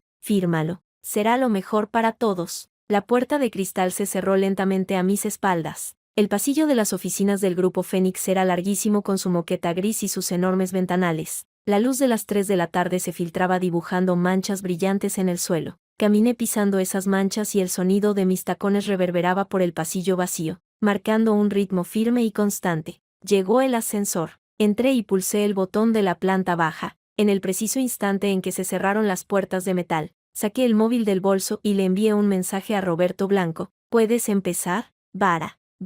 A los 5 segundos recibí su respuesta. Entendido. El acuerdo de divorcio ya está redactado, así como el plan de reparto de bienes acordado. Además, el plan de recompra de acciones que me solicitó también está listo. En cuanto recupere ese 30%, don Fernando iniciará el proceso de recompra. Contesté con una sola palabra. Bien. El ascensor bajaba. Los números de la pantalla se sucedían rápidamente. 38, 37, 36. Me acordé de mi boda con Alejandro. Hacía 3 años. Aquel día el sol también brillaba, tan deslumbrante que cegaba. Yo estaba en la entrada de la iglesia con un vestido hecho a medida. Él me cogía de la mano y decía a todos los invitados: amaré y protegeré a mi mujer el resto de mi vida. Los invitados aplaudían. Mi padre, apartado a un lado con una copa de vino, me miraba con un gesto indescifrable. Supongo que era el único que no creía en aquel matrimonio. Antes de la boda me tomó de las manos y me dijo: Leticia, el alma de los demás es un lugar oscuro. Cuando te cases,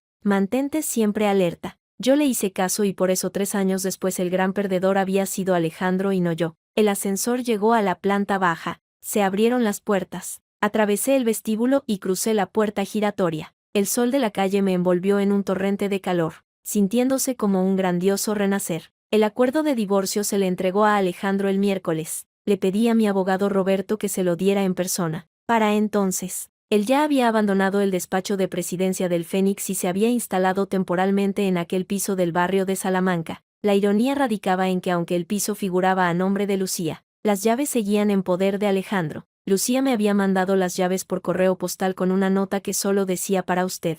Las guardé en un cajón. Ya arreglaría el tema del inmueble una vez concluidos los trámites. Al volver, Roberto me contó que Alejandro se había mostrado apático. Estaba sentado en su estudio frente a una copa de whisky intocada. Las cortinas estaban echadas y la habitación permanecía en penumbra. Hojeó el acuerdo. Se quedó mirándolo 10 minutos y lo firmó, me dijo Roberto, sentado frente a mí en el sofá extendiéndome los documentos. No dijo ni una sola palabra. Bajé la vista en la última página. En el recuadro de la firma, el nombre de Alejandro Montes, trazado a bolígrafo. Se veía irregular, muy distinto de su firma autoritaria de siempre. La tinta había traspasado el papel, dejando una marca emborronada en el reverso, como si hubiera apretado con demasiada fuerza el 30% de las acciones del Fénix, el piso del barrio de Salamanca, nuestros ahorros comunes durante el matrimonio. Todo lo que alguna vez había sido suyo quedaba ahora plasmado en papel y pasaba legalmente a ser de mi propiedad. Doña Leticia, ¿hay algo más?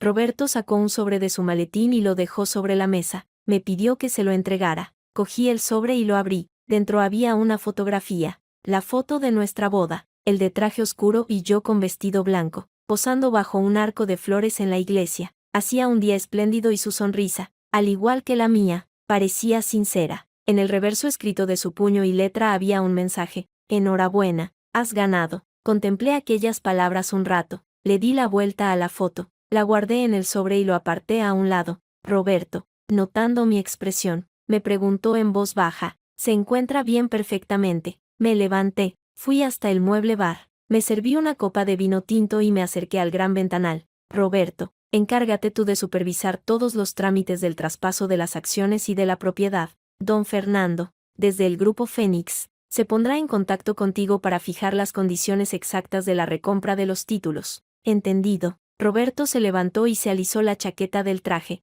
Enhorabuena, doña Leticia, o mejor dicho, enhorabuena, presidenta de Capital Navarro. El título de presidenta me hizo detenerme un instante. Durante estos 3 años me habían llamado de muchas formas. Señora Montes, Leticia, doña Leticia, pero nadie me llamaba presidenta. La última vez que me llamaron así fue en el bufete de abogados cuando vestía trajes de ejecutiva, subía mis tacones y negociaba con clientes, sintiendo que podía comerme el mundo. Luego me casé con Alejandro, dejé el trabajo y me convertí en la mujer del presidente, y todo el mundo se olvidó de que yo también era una mujer capaz de valerse por sí misma. Gracias, Roberto. Me volví hacia él y alcé la copa. Aún queda mucho por hacer. Iremos paso a paso. Tras la marcha de Roberto, me quedé a solas en el piso. Era un apartamento con vistas panorámicas a todo Madrid. Al atardecer, el cielo se teñía de tonos naranjas y rojizos, y las luces de la ciudad empezaban a encenderse una tras otra, como si alguien hubiera espolvoreado polvo de oro sobre el horizonte. Apoyada en la cristalera con mi copa de vino,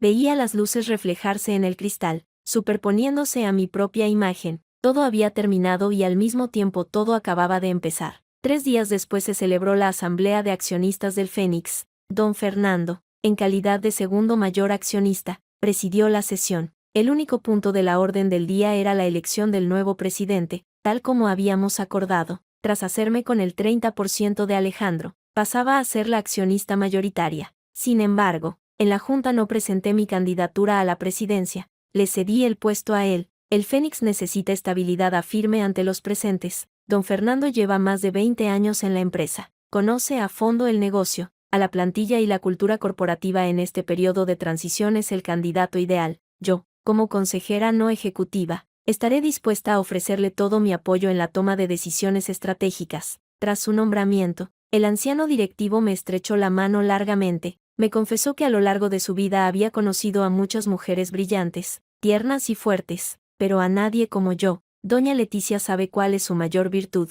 no es su inteligencia, sino que sabe exactamente cuándo avanzar y cuándo retirarse. Abunda la gente capaz de conquistar un imperio, pero los que saben compartirlo una vez conquistado se cuentan con los dedos de una mano. Yo sonreí sin responder. No había rechazado el cargo por falsa modestia, sino porque tenía otros planes. Fénix era una gran compañía, pero seguía siendo la creación de 2 generaciones de la familia de Alejandro. Si yo, que acababa de arrebatarle sus acciones, me convertía en presidenta, todos sentirían que había usurpado un trono ajeno. Sabía muy bien la cantidad de intrigas y traiciones que eso desencadenaría. En lugar de hacer de guardiana en una casa que podía derrumbarse en cualquier momento, prefería construir una nueva. Le vendí a don Fernando la mitad de mis acciones y obtuve 10 millones de euros en efectivo. Con ese dinero, sumado a lo que me correspondía del divorcio y a la venta del inmueble, fundé mi propia firma de inversiones. La bauticé como Capital Navarro. El día que la registré estaba en la ventanilla de Hacienda firmando yo misma el impreso. Leticia Navarro,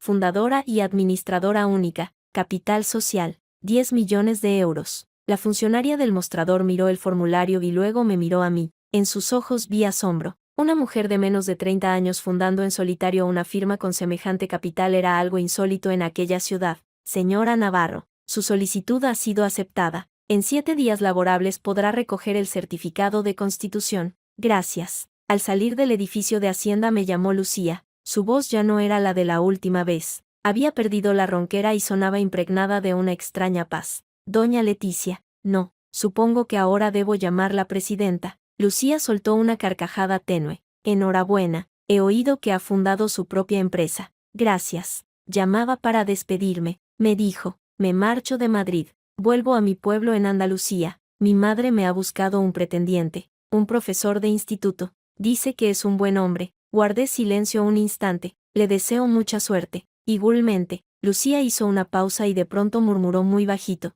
Leticia, llegué a odiarla, pero luego me di cuenta de que yo, igual que usted, solo era otra mujer utilizada por Alejandro. La única diferencia es que usted abrió los ojos mucho antes. Gracias por acabar con él, aunque sé perfectamente que no lo hizo por mí, sino por usted misma. La llamada se cortó. Me quedé en las escaleras de la agencia tributaria viendo a la gente caminar con prisas. El sol resplandecía y me calentaba la cara. Guardé el teléfono, bajé los escalones y me perdí entre la multitud.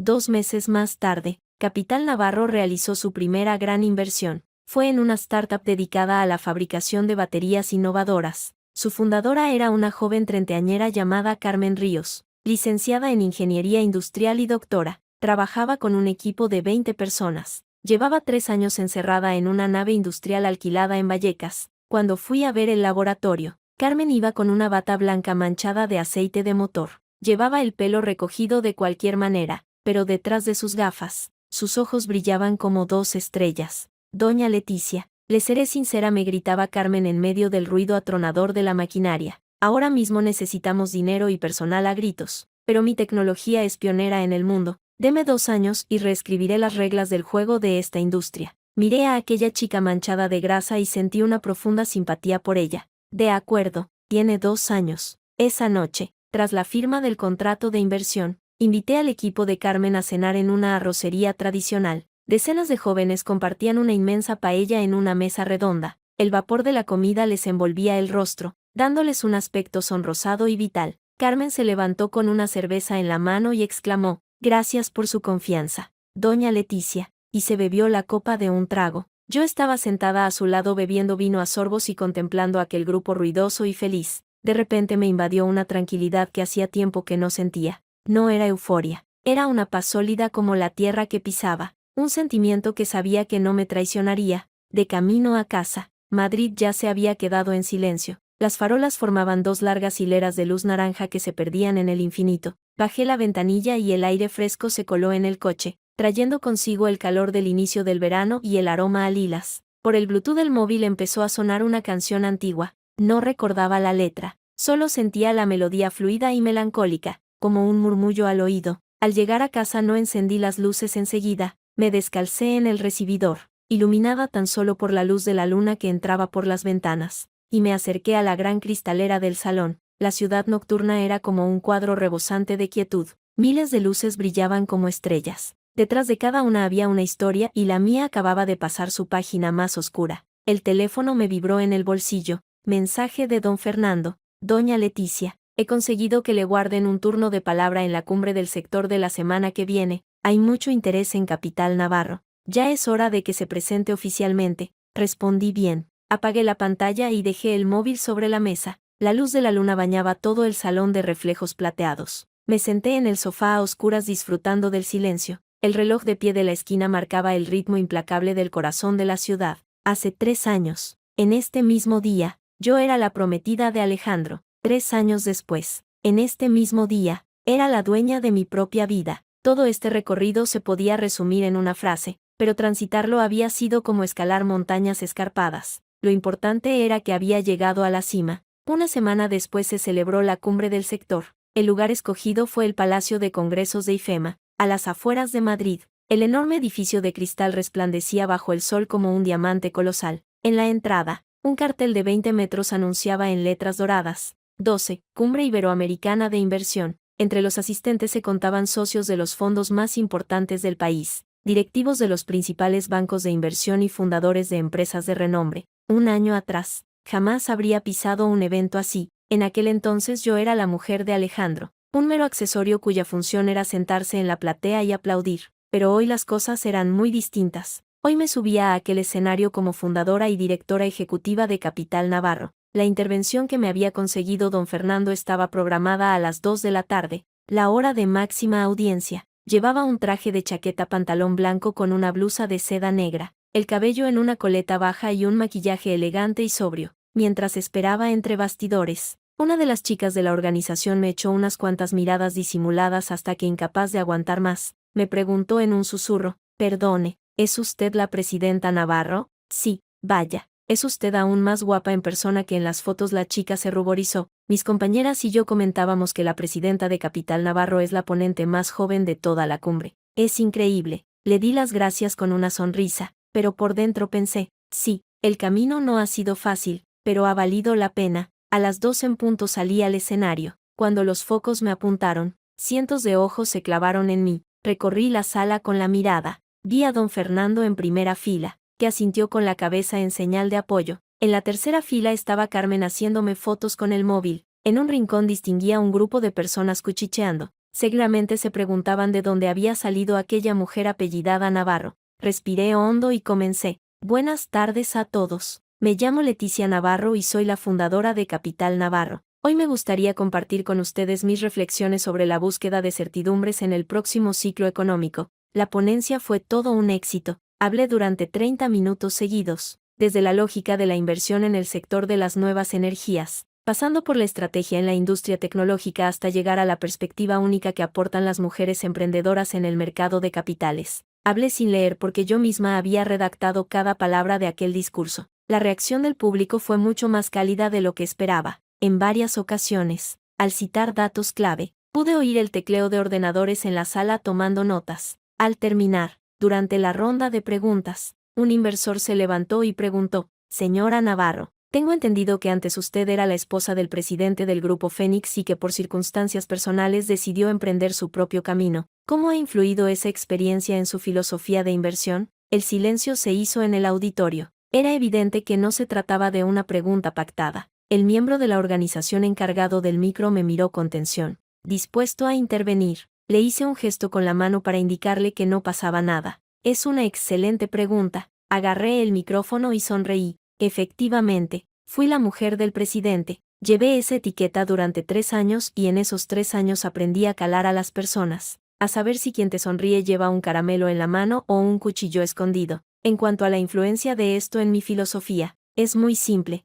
Ahora, cuando evalúo una empresa, no me fijo primero en las finanzas de su fundador, sino en su persona. La integridad y la catadura moral definen cuánto tiempo podrá aguantar alguien cuando llegue la tormenta. Si una persona carece de escrúpulos, no invertiré en él, por brillante que su proyecto sea, porque sé perfectamente que quien es capaz de traicionar a la mujer que estuvo a su lado en los momentos más oscuros, tarde o temprano traicionará también a sus inversores. Hubo un silencio sepulcral que duró un segundo y entonces estallaron los aplausos, unos aplausos atronadores, enérgicos, de pura convicción. Escuché a alguien gritar un bravo y vi a varias mujeres inversoras intercambiando miradas cómplices. Desde el escenario, presenciando aquello, me embargó una emoción extraña. No era vanidad ni arrogancia, sino un profundo alivio. Por fin podía expresarme a viva voz. Tras la cumbre, Me dirigí al aparcamiento. Estaba a punto de abrir mi coche cuando un sedán negro se detuvo a mi lado. La ventanilla bajó despacio, revelando un rostro dolorosamente familiar. Era Alejandro. Había adelgazado mucho, sus pómulos sobresalían y sus facciones se habían endurecido. El cuello de su camisa no estaba planchado a la perfección como antaño y llevaba una barba de un par de días. Parecía como si le hubiera pasado una apisonadora por encima y hubieran intentado recomponerle de cualquier manera.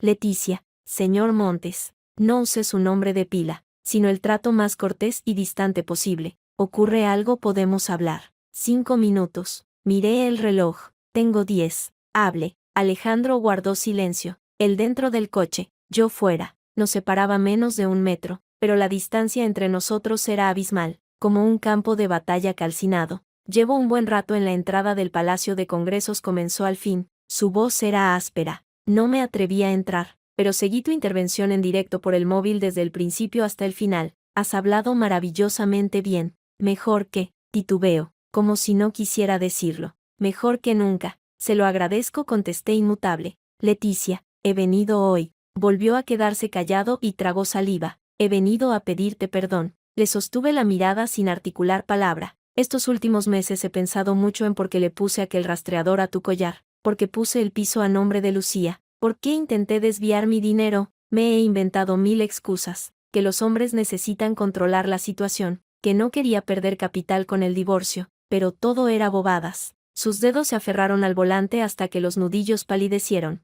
La verdadera razón es que nunca te vi como un rival digno. Pensé que eras la típica mujer que había dado el braguetazo. Dócil, ingenua, fácilmente manejable. Por eso lo hice, porque creía que no merecías mi respeto y ese fue mi mayor error. Levantó la cabeza y sus ojos enrojecidos se clavaron en los míos. No derramó ni una lágrima. Y no lo digo porque, a causa de aquel collar, lo perdiera todo. Lo digo porque jamás fui consciente de que me había casado con una mujer inmensamente superior a mí. En el aparcamiento solo se oía el lejano rodar de los neumáticos de la autovía. El sol se filtraba entre los pilares de hormigón, formando un cuadrado de luz cegadora entre nosotros. Me quedé observando a Alejandro durante un buen rato. Alejandro, acepto tus disculpas, dije con un tono calmado, como el agua de un lago, pero debes entender que el perdón no cambia absolutamente nada. Todo lo que hiciste fue decisión tuya y todos mis contraataques fueron consecuencia de a lo que tú me empujaste. En esta vida no existe el ojalá lo hubiera sabido, solo existe lo que ya has hecho. Lo sé, susurró. No espero que me perdones. Solo sentía la necesidad de disculparme. ¿Ya lo has hecho? Sí, asentí y pulsé la llave del coche. Los faros destellaron a mi lado. Alejandro, a partir de hoy ya nada nos vincula. Tú haz tu vida y yo haré la mía. Que cada cual siga su camino. Abrí la puerta, me senté al volante y arranqué el motor. Mientras el coche abandonaba lentamente la plaza de aparcamiento, eché un último vistazo por el retrovisor. Él seguía en el mismo sitio. El sol de la tarde proyectaba una sombra corta bajo su vehículo. Mantuvo la vista en mi coche hasta que doblé la esquina y lo perdí de vista. No volví a mirar atrás. 6 meses después. Era viernes por la tarde. Acababa de revisar el último documento en la sede de Capital Navarro y salí de la oficina. La plantilla había crecido de 3 a 30 empleados y nos habíamos mudado de una modesta incubadora a un edificio de oficinas de clase A en el mismísimo Paseo de la Castellana. El proyecto de baterías de Carmen acababa de cerrar una nueva ronda de financiación y su valoración se había multiplicado por 6. El prestigio de Capital Navarro era incuestionable. Todos los días había decenas de emprendedores haciendo cola para hablar conmigo, pero hoy no quería trabajar hasta tarde. Tenía una subasta benéfica. Me habían invitado y el evento se celebraba en el Salón de Banquetes de la Estrella Real.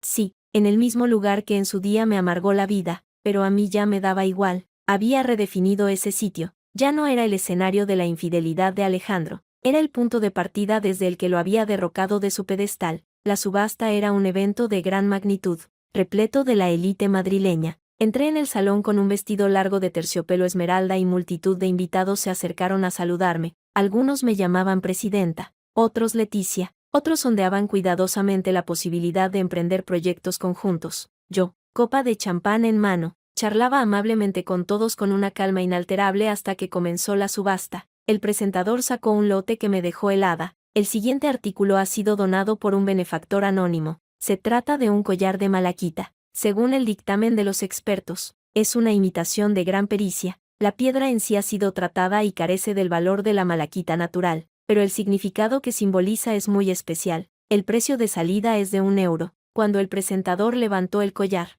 reconocí de inmediato ese tono verde profundo que bajo los focos parecía un lago sin fondo. Era el mismo collar falso, el que escondía un rastreador, el que yo le envié a Lucía en nombre de Alejandro y que él terminó recuperando. ¿Qué hacía allí? Mientras mi cabeza daba vueltas, un camarero me acercó una nota. Contenía unas breves líneas trazadas con la misma caligrafía desigual y tensa que yo ya conocía. Este collar es la mayor lección de mi vida. Un día lo usé para vigilar egoístamente a otra persona y acabó convirtiéndose en el arma que me destruyó. Lo pongo a subasta porque quiero lanzar un mensaje al mundo. Si no sabes respetar a los demás, llegará un día en que tu propia arrogancia se vuelva en tu contra. Donado por Amonches. Cuando el subastador leyó aquellas palabras en voz alta, el salón quedó sumido en un breve silencio, pero enseguida empezaron a alzarse las paletas. 100, 500, 1000, el precio iba subiendo. Yo observaba aquella falsificación destellar bajo las luces y no pude evitar maravillarme ante las ironías del destino. Lo que una vez fueron unos grilletes,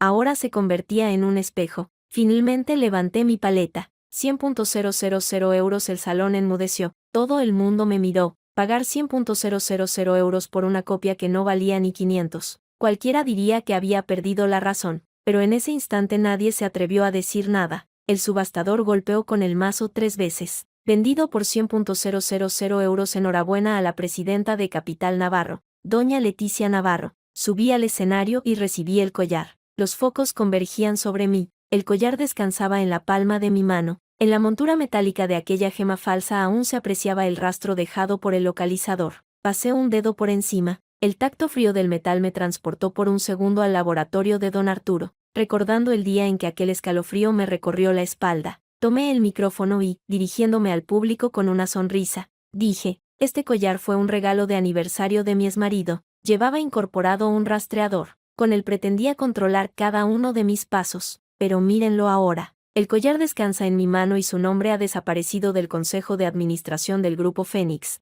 Una ola de carcajadas y aplausos estalló en el salón. Guardé la joya en mi bolso de mano, alcé cabeza y mi voz sonó nítida y vibrante. Hoy no lo he comprado para aferrarme al pasado, sino como un recordatorio de que jamás debemos permitir que nadie, bajo ninguna circunstancia, nos ponga un collar de obediencia. Un recordatorio de que el mayor baluarte para una mujer no es el hombre con el que se casa, sino su propia capacidad para marcharse en cualquier momento y de cualquier persona. Dicho esto, bajé del escenario. Los aplausos a mis espaldas se intensificaron. Atravesé el salón, empujé la gran puerta de cristal que daba a los jardines y salí a la noche madrileña. La brisa de mayo me acarició el rostro, trayendo aromas a lila y a césped recién cortado. A lo lejos, la ciudad resplandecía con su manto de luces de colores. Cada lucecita era un hogar, un pequeño rincón del mundo cálido y humano. Saqué el collar del bolso y lo contemplé por última vez bajo el fulgor de la luna. La malaquita verde reflejaba una luz suave y el hueco donde una vez anidó el rastreador estaba vacío. Solo quedaba una marca apenas imperceptible como una cicatriz ya curada. Guardé la joya, cerré el cierre de mi bolso y caminé con paso firme hacia el aparcamiento. El eco de mis tacones contra el suelo de piedra marcaba un ritmo implacable. La luna, enorme y brillante, iluminaba el camino ante mí y alumbraba el alba de un mañana inmenso.